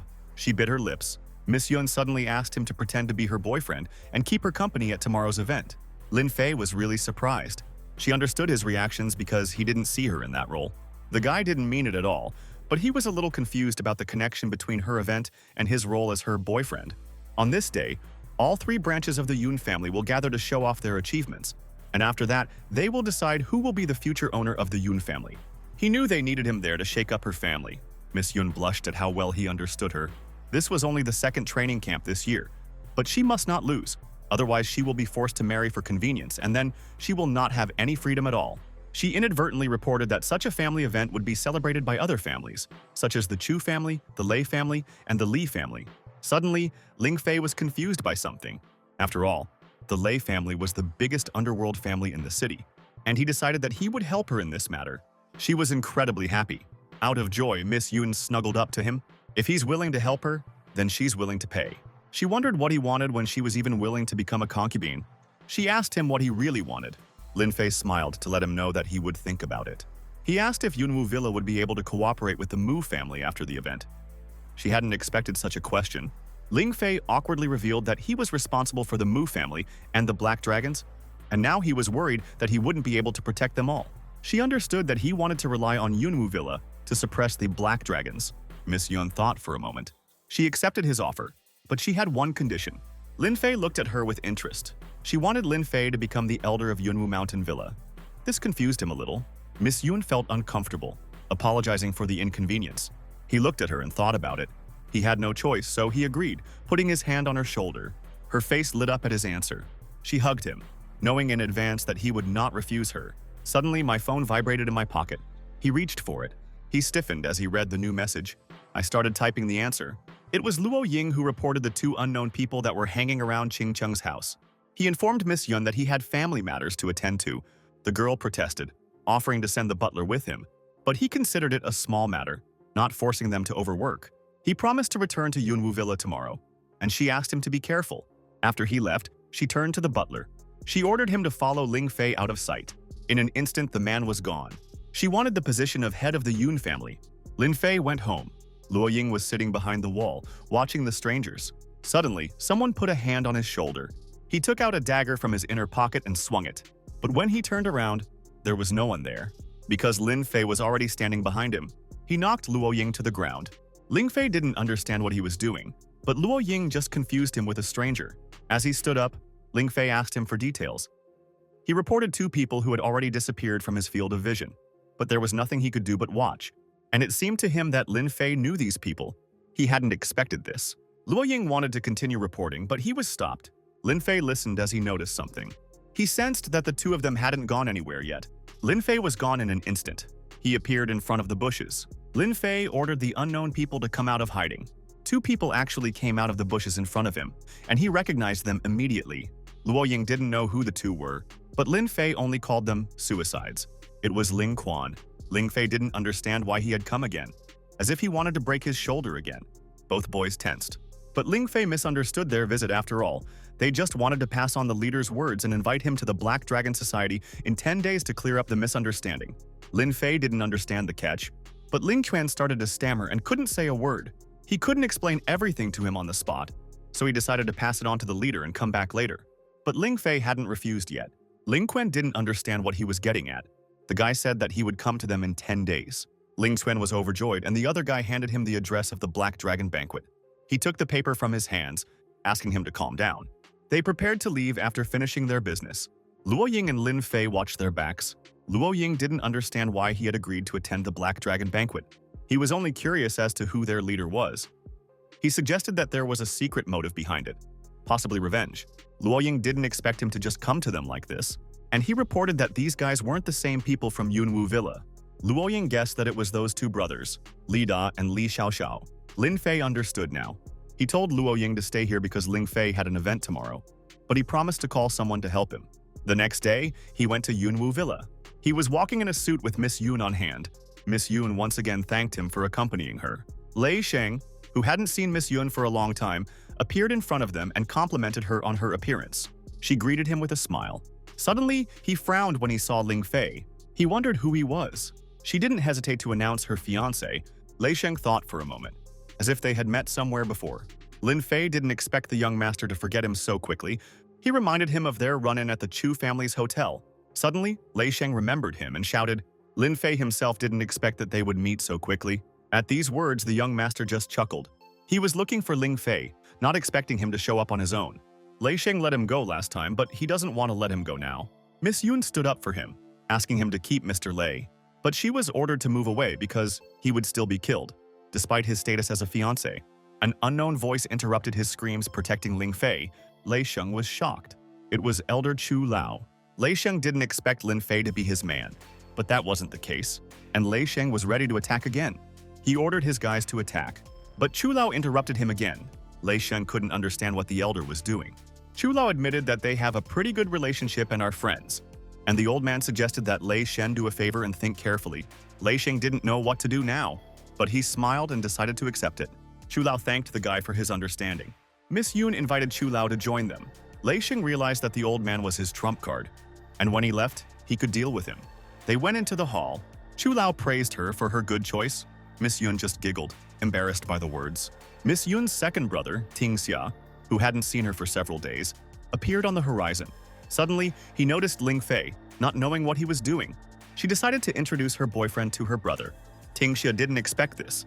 He waved his fan, reminding her that she still had the second son of the Lei family. But according to her, they were just friends. Lin Fei greeted Master Yun. His security guard hadn't seen such a reaction in the last meeting. Ling Fei didn't understand his reaction, as if he wanted to get another one. The guy was instantly angry. Ting Xia tried to stop him, but the guard was already charging at Ling Fei. Lin Fei knew that he was having trouble communicating. The man had almost attacked, but the shaking fist stopped right in front of his face. Lin Fei immediately knocked him to the floor. He pinched his throat until he didn't understand how Lin Fei had become so strong in such a short time. Ting Xia ordered Ling Fei to let him go since he is also from the Yun family. But after all, he started at first and continues to do so at any meeting. Yun Kenglong, the headmaster of Yun, who had come to protect the family, appeared. Miss Yun ran over to him, trying to explain the misunderstanding. She asked to be released, and Lin Fei obeyed, letting go of the guy. Kenglong didn't really trust her words, but he decided to believe her. Miss Yun looked at her brother. He walked past her, reminding her that if she lost today, the Lei family would be her home. Lin Fei was glad that they had finally met Kenglong. Miss Yun bit her lip when she admitted that she wouldn't be part of the Lei family. Everyone was invited to the hall for the Yun family's grand celebration. The head of the family, Guotao Yun, hoped that everyone would enjoy the event. All the guests were drinking and clinking glasses with each other. Miss Yun walked over to her father, who was waiting for her. He had already read the report of the Yunwu Mountain Villa and asked her to choose her day after the banquet. At these words, my heart almost stopped. Father was about to leave when Miss Yun tried to explain that she could raise the Yun family to the top 3. The man turned around, not understanding what she was talking about. Ting Xia, who hadn't expected to see her next to her father, walked up to them. The girl greeted him once more.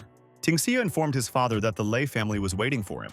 The father postponed their conversation with his daughter, and the two of them went to another hall. She clenched her teeth in anger. Lin Fei, meanwhile, was sitting at the table with Chu Lao, sipping wine. The old man noticed that the guy had become stronger, but he only felt that Chu Lao's condition had worsened. The old man hadn't expected this. He didn't understand how Lin Fei knew about this. Ling Fei only advised him not to exert himself too much because he could see that he wasn't in the best condition. Chu Lao was surprised and thought that Lin Fei was also a doctor. But the guy didn't learn much in this area. The old man was sad that he would not be cured of this disease and would not live for long. Ling Fei thought that he might be able to cure it, and Chu Lao suddenly felt hopeful. But first, he asked him for help with a small matter. The old man was ready to do anything. In his ear, he whispered a request to introduce Yun Kanglong to him. In the end, Chu Lao took Kanglong outside, wanting to introduce Lin Fei to him. The guy appeared, greeting him. Yun Kanglong didn't expect that it was Ling Fei who would come. Chu Lao started to leave, leaving the youngsters alone. The man didn't understand what he wanted from him. Lin Fei asked him if he knew who Lao Pan was, but Kanglong had no idea who it was. Ling Fei began to recall how he had interrogated Lao Pan before he died, and he revealed the terrible secret that it was Yun Kanglong, the eldest son of the Yun family, who ordered his murder. Ling Fei knew that he was lying and thought that he might have misunderstood young Master Yun. Kanglong didn't understand why the guy was taking up his time if Mei Yun wasn't going to win anyway. He was about to leave when Lin Fei added a detail to Lao Pan's identity that he was the master of the Black Dragon Church. Kanglong stopped when he heard this. He didn't know what the guy was getting at. Lin Fei informed him that before he died, Lao Pan revealed his identity when he was trying to deal with his family. The man glared at him. Suddenly, he started running at it. He took off running and jumped at Ling Fei with his fists, but he blocked the man's kick. Kanglong hadn't expected this. Now he understood why his little sister had chosen him. Ling Fei smiled back, also praising his strength. Kanglong doubted that Lin Fei was stupid enough to believe his words, but it turns out that he didn't. And now the man did not understand why it was necessary to arrange a meeting then. Ling Fei thought that he would be curious about who wanted to frame him. But Kanglun wasn't interested. He turned to leave. Ling Fei grinned because he left to investigate anyway, pretending that he didn't care. Kanglong went to his office and looked out the window. The door handle twitched as Ting Xia entered the room. The man was surprised at how emboldened this brat was. The guy didn't understand what was going on, thinking that it was all a misunderstanding. Kanglong turned around to look at him. He sat down in his chair. The man smiled as he called Lao Pan's name. Ting Xia was shocked by what he heard. Kanglong was now sure who had set this up. The guy started to get nervous, begging his brother not to believe the false information. He moved closer to him, putting a hand on his shoulder. After all, Kanglong hadn't even said anything yet, and Ting Xia was already trying to get away with it. The guy knew that he was discovered. This time, he was willing to forget about it. But if it happens again, Ting Xia won't just get away with it. He walked past him to the door, and before leaving, he asked him to take care of his little sister's case so that his father wouldn't find out. Ting Xia walked out to the backyard of the Yun family villa while talking on the phone. He was displeased that people took money for work and did it poorly, because Mr. Yun was not supposed to know about it. He gripped the phone in anger, wishing that Kanglong would finally be cornered. Lin Fei was watching from behind the pillar. He was sorry that such a performance was coming to an end. Suddenly, Miss Yun appeared at his side. She wanted to introduce Lin Fei to his father. Since that was the case, he decided not to linger and immediately left with her. The Yun family's father was sitting across from the head of the Lei family, Lei Quan, who hadn't seen each other in months. Lei Quan had heard rumors that young Lady Yun had difficulties managing the villa. The head explained that she was a girl after all, and it was difficult for her to take on such responsibility. Lei Sheng was standing behind him to take care of her, and Lei Quan started a conversation about the marriage contract that they had discussed earlier. My father smiled, thinking it was a good idea. But then Miss Yun, who was against marriage, burst into the room. After all, he had promised to give her time, and she had even asked Ling Fei to become her sponsor. Lei Sheng couldn't believe that he had even shown up here. His father realized that he had some conflicts with him.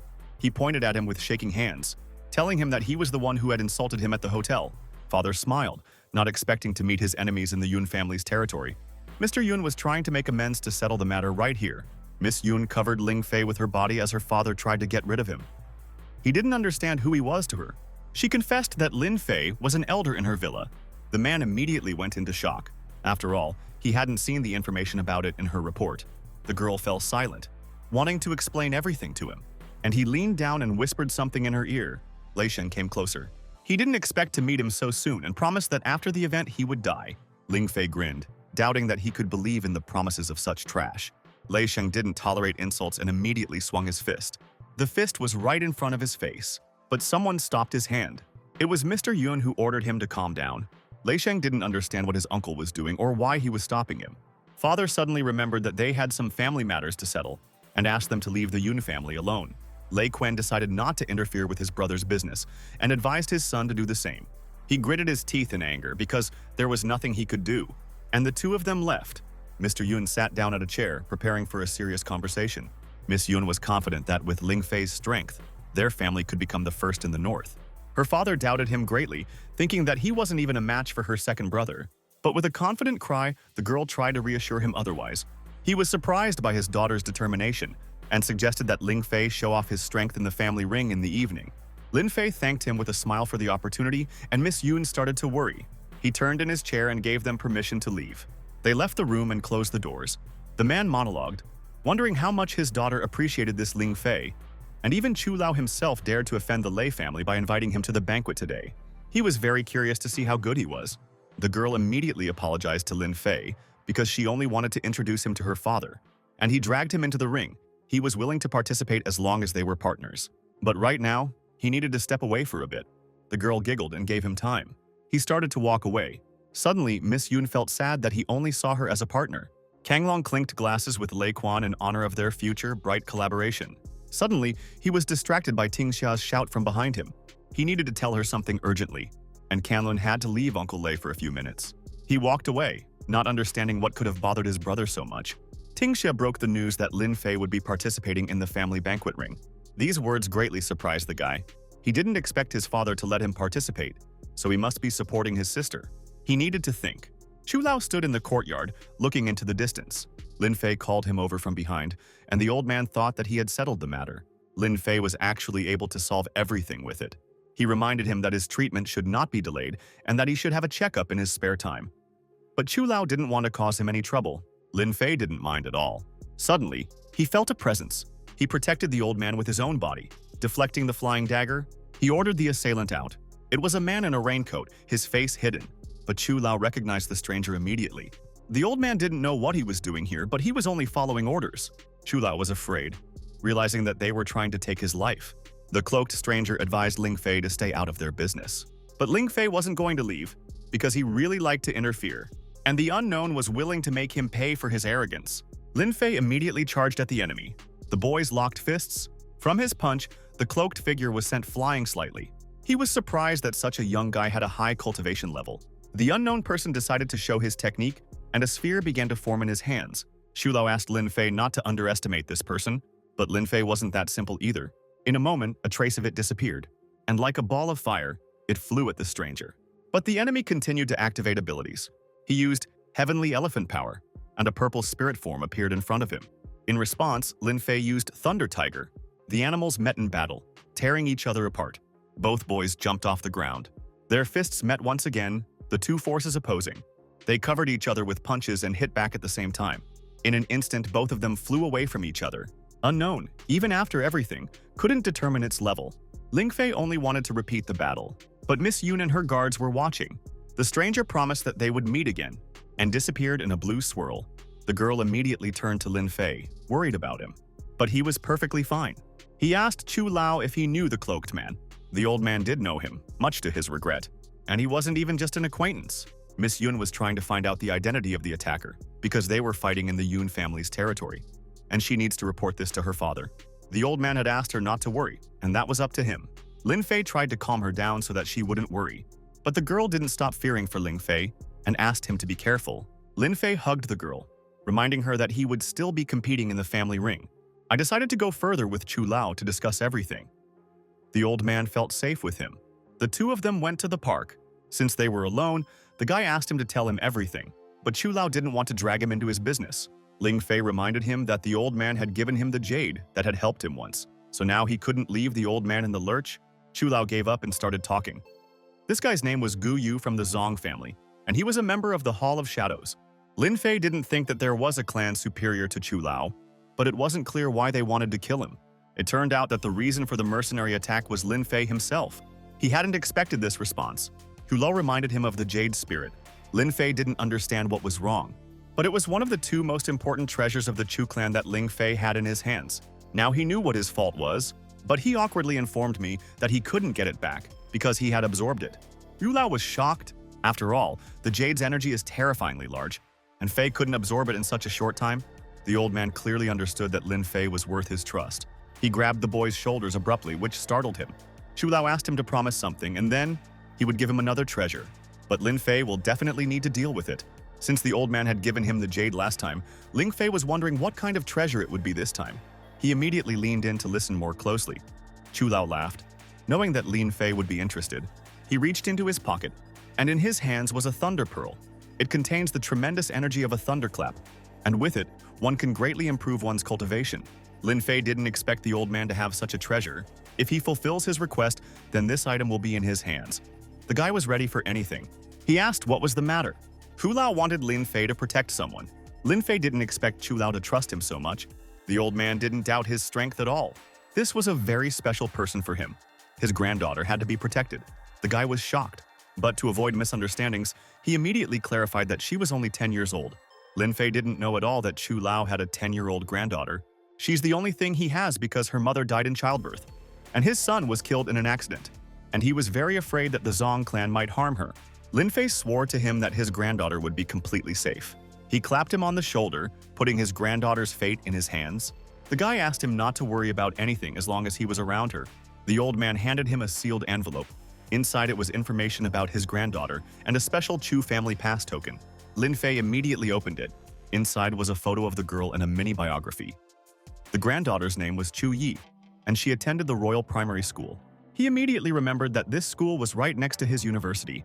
Lin Fei stated that his granddaughter was a very cute girl, but the old man immediately warned him not to treat her like an ordinary child, because she was special. The guy smiled awkwardly, knowing that he was going to have a hard job. All the people were gathered in the ring square when Mr. Yun took the stage. He thanked those present for supporting the Yun family and welcomed them to their clan's annual celebration. Everyone immediately started cheering loudly. Miss Yun was worried that Lin Fei wouldn't make it in time. Tingxi was there, and he knew who she was looking for. The girl frowned, because he shouldn't care. He wasn't sure if relying on Ling Fei was a good idea. Miss Yun didn't understand what he was getting at and asked him to speak directly. He started talking about the next fight, and decided to tell me who my brother had chosen to participate. Miss Yun was very concerned and immediately wanted to know. He closed his fan and issued a reply. His second confidant, Master Gitu, will participate in the duel. The girl's heart almost stopped when she heard that name. In the past competitions, he never called out the best masters, but today Gitu himself will participate, which means that Kanglong recognizes Lin Fei's strength. Miss Yun immediately became gloomy as Tingxia continued to escalate the situation. He was sure that this year she would be crushed even more, now without a chance. And if Ling Fei wasn't around, then he must have already found out and shamefully escaped. The girl started to get very nervous. But then, footsteps were heard behind her, and the girl was hugged from behind. It was Lin Fei who came in as if nothing had happened. Miss Yun blushed, thinking that he had left her. But Ling Fei wouldn't leave until she became the head of the family. A girl was watching from the corner. She bit her lip in anger. Ling Fei turned around, sensing that someone was watching him. He saw a girl leaving around the corner. He had a strong feeling that he had seen her somewhere before. Miss Yun noticed his suspicions and immediately asked what was the matter. But he smiled as if nothing had happened. The host came on stage, once again greeted all the guests at the annual celebration, and began to explain the rules of the match. Each of the children of the Yun family can represent up to 3 participants, and the match itself takes place one-on-one. The winner will be the one who overcomes all opponents. And in order not to delay, the ring opens right now. He introduced the participants of the first round. Yun Tingxia's representative was Black Panther, his guard, and Yun Konglong's representative was Liu Wangdao. Tingxia knew that Big Brother had given a lot of money for Wangdao to participate in the duel. He smiled and asked the Panther not to lose too quickly. They entered the ring. Panther asked Wangdao to be careful with him. He didn't expect Tingxia to send him out to fight, as if he didn't have any other options. He felt confident and asked not to be upset if he put him down. Wangdao knew he didn't stand a chance. The start of the match was announced. Panther instantly disappeared from his seat. He flew at the enemy with a fire fist. Attacking from the back, Panther used the tearing fist, striking Wangdao with a powerful force, covering everything in dust. The smoke began to clear. He smiled, proud of himself and waiting to be admired. Wangdao just chuckled. Panther was shocked that he was still fine. A huge hand reached out from the smoke. Wangdao simply held the guy's face, lifting him up, and with one hard blow he slammed it into the asphalt. Panther was knocked out. Wangdao was ready to fight the next one. Tingxia clenched his fan in the anger of defeat. Miss Yun was sure that Wangdao was an amazing fighter. She ordered Qi Fei to exhaust Wangdao to the maximum when he entered the ring. The girl was very worried about Ling Fei, but he was willing to single-handedly bring him to his knees. She smiled, counting on him. Lin Fei was willing to live up to her expectations. Familiar eyes watched intently. Once again, he felt himself being followed, trying to find the unknown person. Suddenly, he noticed someone in the crowd. Lin Fei was shocked, not understanding what she was doing here. He didn't understand what Ching Chung was doing at this event. Ching Chung felt uneasy, not expecting to meet him here. Miss Yoon turned around, finally seeing the same Mu Ching Chung. She walked closer to her, remembering that she was Ling Fei's wife. Ching Chung was surprised that Lady Yoon was actually as beautiful as everyone said, but Miss Yoon thought Ching Chung was just as charming. Lin Fei turned to Miss Yoon, wanting to speak with his wife in private. She smiled, but asked him not to stay too long because soon it would be his turn to enter the ring. The couple started walking away from the crowd, and Miss Yoon hoped that she wouldn't affect his exit. Lin Fei asked again what she was doing here. It turned out that she and her father had come to the Yoon family's celebration. She was a little disappointed to see him together with Lady Yoon, but he immediately explained to her all the circumstances that they are partners and that he needs to win in the family ring. Lin Fei hadn't finished speaking when he was called out loudly. It was Miss Yoon who was shocked. Wang Dao had already dealt with all the participants, and only Lin Fei was left. He looked at Ching Ching. He kissed her on the cheek. Ching Chung understood and suggested that they go home together after the event. He promised to find her after the fight was over. He left with Miss Yoon, and Ching Chung only hoped that he was telling the truth.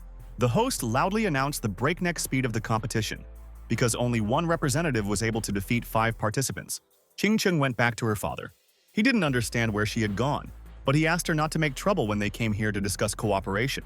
My daughter calmed him down. She knew what to do. He wondered why Ling Fei had gone missing so often, as if he didn't care about the Mu family anymore. But she only hinted that he would see it very soon. Muguli didn't take the hint. The host began to think that such a quick victory had scared off the last contestant, Miss Yoon, but Lin Fei was already there, apologizing for being late. Everyone in the audience started to talk him out of it. Muguli was shocked to see Lin Fei in the ring. The judges carefully waited for the show. Chu Lao suggested that Master Yoon place a bet, since Lin Fei is participating in the competition. He bet that Lin Fei would defeat Wang Dao in 15 seconds. Master Yoon was surprised at his overconfidence, but refused the deal. But Mr. Lei still decided to bet that Wang Dao would defeat him in 15 seconds. Chu Lao suggested raising the bid because Mr. Lei was interested in it. I decided to offer the Chu family's treasure, the Thunder Pearl. Lei Jian was shocked. Chu Lao sat quietly until Lei Jian decided not to be stingy and offered the heavenly jade in return. He rubbed his beard, knowing that the fish had taken the bait. The old man shook his hand, making a bet. Chu Lao informed Ling Fei on stage about the unexpected deal so that he wouldn't relax. He waved at him, realizing that he was fighting for the pearl. Lin Fei started to unbutton his tie, apologizing to Wang Dao, who would have to be overpowered in 15 seconds. Wang Dao grinned at his boast. The round had started, and Wang Dao was already running towards the opponent. Suddenly, Lin Fei looked at him with a menacing gaze, and Wang Dao instantly stopped. A shiver running through his body, he started to break out in sweat. Losing control of his body with just one look, Lin Fei sneered at him until he couldn't move. The guy was shaking with fear, not knowing what to do. If so, the guy decided to take advantage of the moment and disappeared from the place. Wang Dao didn't understand how this was possible, but Lin Fei was already standing behind him. He tried to hit him, but Lin Fei disappeared like a shadow. I was on the other side of him, putting my hand on his shoulder, telling him to give up. Wang Dao wasn't ready to give up on hitting him again. Ling Fei wanted to play with it, but he only had 15 seconds. Then he was out of sight again. Wang Dao grinned, knowing that the enemy would once again appear from behind. But Lin Fei was right in front of his face, which gave Wang Dao a shock. A fist appeared in front of his face. It landed right on his nose, squeezing his face. There was a massive explosion at the battlefield, covering everything in smoke. Only Lin Fei remained in the ring. Ching Chung was very worried about him. He approached the host, asking if 15 seconds had passed. The host glanced at his watch, realizing that it was 13 o'clock. Chu Lao declared with a smile that he had won. Lei Jian started to feel nervous and shaky. He admitted his defeat, and after the match ends, he will return the winnings. Lin Fei was waiting for the next opponent. Kang Long gritted his teeth in anger, once again losing to Ling Fei. He was sure that Gitu had to put an end to this. So that he doesn't leave a wet spot on it, Gitu understood the order and was ready to carry it out. The next opponent entered the ring. Ling Fei was very interested in his aura. Gitu took off his robes, admitting that the guy had done quite well, and he asked me to show my true strength in battle. The host announced the beginning. Gitu is already missing. Lin Fei sensed his aura from the left, and the man appeared from the guest direction, drawing his fist to strike. A huge skeleton appeared behind him as he activated Afterlife Strike. Lin Fei defended against the attack. Ching Cheng was worried about her husband. Guitu admitted that Lin Fei was the third person to fend off his punch. He called Lin Fei strong. The guy reciprocated. Gitu found him an interesting opponent and wanted to see how he could handle the next move. Only a trace of his aura remained. He appeared from behind, leaping at him with a ghost moon strike. Lin Fei sensed it and turned around. There was a huge skeleton standing at the back, about to strike with a huge sword. Lin Fei managed to jump away from the ground. Thus, he dodged a powerful blow. He used sword control, and a huge number of light blades formed around him. With the 1,000 swords strike, he attacked the skeleton. All the swords pierced through his bones, causing him to be defeated. Gitu appreciated his good move, but it wasn't enough to win. He landed back in the ring. Gitu hadn't met a worthy opponent in a long time. This only made his desire for victory grow stronger as he licked his lips. He flew at him again, wanting to kill him right on the battlefield. Ling Fei knew that there were many people in the world who wanted him dead. If that's what the guy wants, then Gitu was willing to show off his abilities. Lin Fei activated Thunder Shadow. Several replicas of him appeared around him. This was an interesting trick for Gitu. A huge fist flash flew straight towards Ling Fei. His army ran to attack in response. One of them ran to strike, intending to cut her with his sword. But Gitu had seen this coming, and his fist went around the guy. A hand grabbed Ling Fei's neck from behind, something he didn't expect. He held it up off the ground and was very disappointed in it. I squeezed his neck, ready to end the fight, but his body melted right in his hands. Gitu didn't expect that it was a copy. There was also a crowd of similar spears standing in front of him. Wanting to play hide-and-seek, she taunted him, trying to deceive him. Lei Jian was laughing at Ling Fei for wanting to beat Gitu with such cheap tricks. Chu Lao asked him to be a little more patient since the match wasn't over yet. The old man asked Mr. Yun for his opinion. He thought Chu Lao was right. The man knew that Gitu was obviously stronger than Lin Fei, but that didn't explain Chu Lao's calm reaction, as if Lin Fei hadn't fully developed his powers yet. Gitu covered all the copies with blows, trying to find the original. Kang Long jumped up from his chair, ordering Gitu to finish playing and win, but he didn't want to finish so quickly. Still, he had no choice. He activated the Devil's Blade, his hand turning into a killing tool, and he jumped off the ground. He used the secret technique 7-Star Devil Blade, and his arm became even more massive, looking like a monster. Ching Chung didn't know what to do. She was very scared. Lin Fei had been waiting for this, wanting to see his secret skills. He also activated the mid-air sword control technique. With the return of 1,000 swords, the entire area was covered in lightsabers. He used a Taiyi formation, and a huge yin and yang sign appeared above his head. Miss Yun didn't know what it was. A huge fiery paw stepped into the ring. A large tiger came out of the sign and attacked Gitu's attack. Tigru snarled at Gitu, but even that was enough to see the powerful power of Qi. This added fun to the game. He used the secret technique again, but he also added the appearance of undead to it, which caused a skeleton in armor to appear. Ling Fei rode his fire tiger to attack. The spirit forms were engaged in another battle. Gitu was happy to fight. They fought mightily right on the stage. All the spectators were covered with dust, from which they had to defend themselves. The judges were shocked with their frightening aura. Chu Lao was satisfied with such a battle. Mr. Yun was surprised that an ordinary boy could reach the level of Gitu. He decided that even if Lin Fei lost, he would still need to be lured. The spirit forms didn't stop fighting. The tiger attacked the skeleton, but it defended itself with its sword. But the tiger managed to bite through his arm. And at that moment, Lin Fei activated majestic arrows. Additionally, using heart-piercing punch, he drew the arrow and released it. All the arrows flew towards the skeleton at once. They all dug into his armor, causing him to scream. The skeleton became fiercer and swung at the enemy. Lin Fei immediately jumped down from the tiger, and the sword bit into the ground. The guy exhaled, managing to dodge. Suddenly, Gitu was right in front of his face. I grabbed him by the throat. He sped forward, and at great speed he slammed it into the ground. Gitu noticed that his body had suffered his blow, so it must be real. Lin Fei chuckled that he was quite difficult to lure in. I grabbed him sharply by the arm. Gitu tried to pull away, but he couldn't, not understanding what he was doing. And all the copies ran at them, intending to trap Gitu. Many spears stomped towards him, one after another. They all tried to stab him with their swords. Gitu realized that he had thought of everything from the beginning, and he started killing all the copies around him. But then I noticed something behind me. It was Lin Fei jumping at him. They all rushed at him at once, trying to beat him down. Suddenly, the skeleton rose up, scattering everyone with its aura. Gitu didn't fall for this cheap trick so easily. Now he's ready to show off his true strength. Lin Fei didn't expect this, and was willing to watch carefully. But he didn't think it would happen so soon. Gitu was incredibly fast. The man punched him in the face. Hitting it, the copy instantly dissolved. He was ready to kill the next one. One by one, he slaughtered them with a single strike, incredible speed, and only the last one remained. He reached for it, knowing that it was Lin Fei. Grabbing it by the throat, he lifted it off the ground, finally catching it. It is forbidden in the rules of the duel to kill the opponent, but he was given an order, so he will have to make an exception. Lin Fei gave him one last chance to let him go, but Gitu only laughed at his attempts to threaten in this state. He was surprised at his last hope. And finally, I squeezed his throat to finish him off. All the girls watched with their mouths open, their hearts racing. The judges began to worry, thinking that this was the end. Lei Dian was pleased with Gitu's performance. But when he squeezed it to the end, Ling Fei once again melted into thin air. Gitu realized that this was also a fake. He started looking around, waiting for him to appear. And Lin Fei suddenly appeared using Thunderclap Strike. At breakneck speed, he slapped Gitu across the face when he didn't have time to react. The skeleton's head fell off and rolled away on its way. Gitu started coughing up blood as he fell to the ground. He knelt on the ground while Ling Fei reminded him of the chance he was giving him. Ching Cheng had already burst into tears and Miss Yoon let out a sigh of relief. He was ready to fight on, and a volunteer wanted to come on stage. Kang Long came up to him, wanting to participate in the duel. He was ready to start, but then a voice behind him stopped him. It was the father who didn't understand how he had the right to challenge their guest to battle, being the host.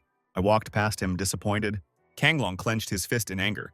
My father went on to Ling Fei. He raised his hand, announcing the winner to Lin Fei, the villa elder. All the people were shocked that he was still an elder at such a young age. Ling Fei guessed that Mr. Yun had some sort of plan. The Mu family was shocked that Lin Fei had become the elder of the Yun family's villa. After winning, Lin Fei ran up to Miss Yun. Everyone saw this, realizing that it was all true, and the Yun family would now be able to rise to a new level. He asked Miss Yun if he had completed the task, to which the girl replied with satisfaction, and that meant that their cooperation issue was resolved. Ms. Yun stated that the Mu family is now her partner. He bowed before her, thanking her for everything. Her father watched, not understanding what was being said. Miss Yun was about to tell him about the news. He put his hand on Ling Fei's shoulder, realizing that the best masters were indeed found among the young. He happily welcomed him into the Yun family. The father was about to leave, asking his daughter to come back later. He's gone. Now that the matter was over, he would like to leave Miss Yun, which she sadly agreed to. In the end, Lin Fei left, leaving her alone. Tingsha came up to her, congratulating her on her victory. She started to say something, but he cut her off, wanting to give her advice like a brother. Tingxia said with a grin that since she had crossed their brother's path, she should be more careful. But she wasn't afraid of his words, telling him not to talk nonsense. He said what he wanted to say, and decided to give her a choice of what to do. Ling Fei finally returned to Ching Cheng, calling her darling. She was embarrassed, because her father was sitting next to her. Mr. Mu didn't expect that he was familiar with Miss Yun, especially since he was an elder of the villa. Ling Fei explained that they had met by chance, and that he had decided to help her. These words confused Muguli. All of a sudden, he began to suspect that his answers were too vague, and thought that he might be having a secret affair with Miss Yun. Lin Fei couldn't tolerate such suspicions. Ching Cheng came to his defense, saying that she believed in his exclusively business relationship with Miss Yun. My father felt that there was no mutual benefit between them, which might have hinted at an obvious relationship more than a business one. She begged him to explain everything to her father, and he knew how to do it. Muguli doubted that he would be able to convince him. Ling Fei thought it was a simple matter, but he decided to make a bet with him first. His suggestion piqued the man's interest. Lin Fei decided to take a swing at his position as the head of the Mu family, putting it on the line.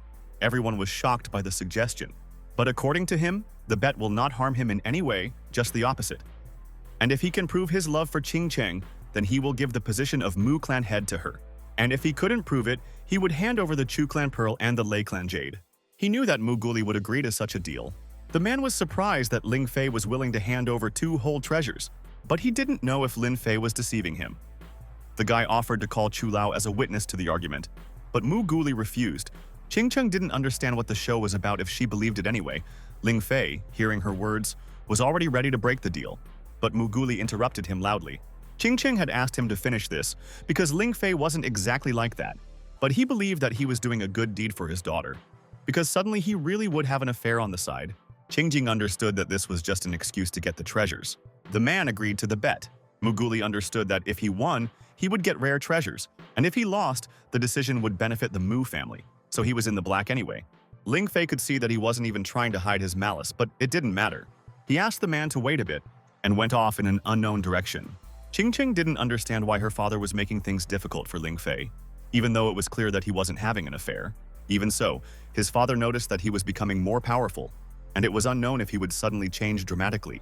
After all, he couldn't defeat Lao Pan at first, but then he easily broke his neck. Either way, he was pretty sure he was having an affair. Ching Ching confessed that she sent him a message on the day when he was in danger. Muguli was in a terrible shock when he learned of his daughter's actions. She really loved him and didn't want to see him hurt. My father knew that Ling Fei would guess their complicity in that incident. Ching Ching wept in frustration, even though Ling Fei never mentioned it. Muguli realized that he was testing them. He ordered her not to bring it up with him. He didn't want to get involved in this again. The case returns to the Poison Academy. Shang Guanyun was disappointed that Ling Fei was already married, but she still wanted to hear the latest information about him. His subjects reported that Lin Fei had recently robbed the Black Dragon treasury and was discovered by their leader, Lao Peng. She was surprised that at this age he could do it, but the subject cautiously reported that Ling Fei was unable to escape back then. She jumped up from her throne to see if he had been killed or not. Shangguan ordered her to respond quickly and not get on her nerves. The shaking guy reported that not only did he come out unscathed, but he also killed Lao Pan and his deputy. She couldn't believe this could happen. The information sounded unreliable, but he insisted that all the words were true. She bit her finger out of interest. Shang Guan became increasingly interested in this guy and ordered the car to be prepared for their private meeting. Meanwhile, at the Yun family's manor, Lin Fei was standing outside with Miss Yun, drinking wine. She doubted his words, but he clinked his glasses sharply against hers. He asked her again. Then she decided to go and tell her father about it. She stomped her heels into the hall. Her father was standing on the balcony when she came up to him. The girl leaned in, whispering something in his ear, and he took the information. Suddenly, before the event ended, Mr. Yun wanted to make an announcement. People started discussing, thinking that it should be important news, such as choosing a groom for Miss Yun. Ching Cheng wasn't sure if Ling Fei could get the Yun family to cooperate with them. Mr. Yun raised his glass to announce their future new partners. He proudly named the corporation Jiangbei Mushi. The people did not know at all what kind of company it was. The Yun brothers were shocked by what they heard. Muguli couldn't believe his ears. Lin Fei had approached him, and now, Muguli was ready to welcome him into the family. Lin Fei didn't know if this could be considered a victory in their bet, but Muguli was ready to announce Ching Cheng as the new head of the Mu clan tomorrow. Since that's the case, Ling Fei would like to take a moment to talk to Miss Yun. He left them. Her father reminded Ching Cheng that they should never mention the incident. It was Lin Fei who was listening behind the pillar. He had already realized that they were hiding something from him, and quickly disappeared. Ling Fei went outside to see Miss Yun, informing her that he was going home with his family. But it was already quite late, and the girl suggested that they stay at Yun Manor for the night. He decided not to create another misunderstanding, so it was better for them to leave. Miss Yun asked us not to forget about her and stop by her villa. The phone in his pocket rang sharply. He apologized and reached into his pocket. Immediately, he picked up the phone. There he was given a shocking piece of news. It was Luo Ying who was asking Lin Fei for help. But when the guy tried to get an answer, the phone was already dropped. Miss Yun started to worry as she watched his reaction. But he didn't answer the question, because he had to leave right away. He immediately went by car, but Ching Cheng asked to go with him. Ching Cheng was very worried about him. He smiled and patted her on the head, so that when she arrived, she would do what he said. Ling Fei hoped that he still had time. The GPS showed that they were almost there. There was a lone telephone lying in the woods. In the same forest, Luo Ying was running away from the attacking stranger. But he couldn't get away from her. He didn't understand why she had caught up with him so quickly. Luo Ying tried to hide behind a tree. He peeked out cautiously, trying to find her. But the voice was already there, and she was already standing on the branch above. She congratulated him on finally finding her. Luo Ying knew that she was the leader of the sect. He was so scared that she thought he didn't look well. Shang Guan asked him to mark the time because he should be here soon, but Luo Ying didn't know who he was talking about. She blushed at the mention of Ling Fei's name. Luo Ying realized that he was only the bait for a trap. A car pulled up to the woods. There was silence, just the sound of birds singing. Shang Guan heard him as she prepared to meet him. She grabbed Luo Ying and flew up. As Lin Fei drove past, he found a phone by the car. He picked it up from the ground. There was a message on the phone from an unknown number that set the timer for 30 minutes. If he could find her in time, Luo Ying would be released. Lin Fei was ready to play. Ching Cheng got out of the car, worried that something serious had happened. But unfortunately, that was the case. Now he would have to play hide-and-seek for Luo Ying's sake. The girl insisted on going with him, but he wasn't prepared to put her in that kind of danger, even though she felt safer around him. Lin Fei sighed, knowing that she wouldn't let go. He asked her to be always close and not leave, patting her on the head. Shang Guan went up the hill. She was standing on the edge, asking if everything was ready. The kneeling subject had prepared everything, but there was one thing. She didn't like it and looked at him with displeasure. He was afraid that no one would be able to stop him, because Ling Fei was an unsurpassed martial artist. But Shangguan just liked it. After all, if he was afraid, he wouldn't have come. The girl blushed at the thought. She had ordered them to go down, and if Ling Fei was too strong, there was no need to fight him. The subject accepted the order. Qingcheng wasn't sure if they were going in the right direction, but he only found it funny that she was getting scared. But the girl didn't admit her fear. Suddenly, they heard rapid footsteps. Lin Fei asked her to be quiet. He shouted that he was already here, so they shouldn't rush in. A swordsman who was infuriated by his arrogance jumped out of nowhere. But to Ling Fei, he was just a pawn. With one fist, he knocked it to the ground. The guy flew off a little, hitting his head on a tree. Another one appeared from the back. Qingcheng screamed in fear, but Lin Fei calmed her down and managed to protect her back. I kicked the guy in the stomach with my knee. It also flew off against a tree. A huge lion appeared behind him. The unknown was surprised by Ling Fei's audacity, and he came here to meet him in person. He felt a very familiar aura, as if they had met before. The unknown man was glad that he still remembered him, but that wasn't why he was here. He wanted to start the battle, and Lin Fei asked him not to whine afterward. The guy's body was covered in flames. Unknown didn't expect Ling Fei to become even stronger in such a short time, so he should be more careful. His hands glowed with a green aura, and snakes poked out from under his sleeves. Qingcheng asked him to be careful when the enemy disappeared before his eyes. He asked her to trust him. Grabbing her in his arms, the unknown man pounced on him, intending to attack him, and Ling Fei blocked his punch with one hand, protecting Qingcheng. The stranger was surprised. After all, it was impossible that he had already been able to achieve body materialization. Lin Fei was disappointed in his strength. The stranger was shocked by what he saw. He took on the shape of a lion, as if he were wearing a suit over it. Aura pushed the stranger away, but he managed to slow down on the ground. It was shocking that he couldn't even break through it. Ling Fei scoffed at him, thinking that he would run away from the battle again. Since he wasn't going to attack, Ling Fei was going to do it first. Qingcheng was surprised at how strong her husband had become. After all, he was gone in the blink of an eye. The stranger was terribly surprised by his speed. After all, Lin Fei was already on top, pouncing to attack. He activated the spell directly at the opponent, from which I fried him alive. Finally, he finished this game, and he demanded to leave after such a time of observation. Shangguan was incredibly pleased with the sight. She was delighted that he was able to find her so quickly, and I wanted to meet him in person. Jumping down the hill, Lin Fei didn't expect that the people from the Poison Academy liked to play hide and seek. Qingcheng didn't know that he was dealing with them. Shangguan found him funny, so she wanted to meet him. She landed in a tree and he recognized her immediately. The girl came down from the tree. Shangguan assumed that his wife was standing next to him. He thought she was spoiled for following him around. Qingcheng considered her a nobody, so she had no right to judge their relationship. Lin Fei didn't know her yet, but he already hated her. Shangguan didn't expect such a girl to be so temperamental, she said, wanting to take Ling Fei and gnaw on him. He didn't really understand what she meant, but Qingcheng hid behind him, not interested in it. Ling Fei didn't want to talk for long, getting straight to the point. He didn't care where Luo Ying was, but she pretended she'd never heard of him. Lin Fei couldn't stand her jokes anymore, starting to raise his voice. She blushed more and more, offering not to worry too much and to have a drink together first. If they couldn't agree, then he would have to use force. At these words, the girl's eyes lit up. She didn't expect Lin Fei to be such a bad guy. Ling Fei ordered her to give up her location, since he didn't have time for her stupid harassment.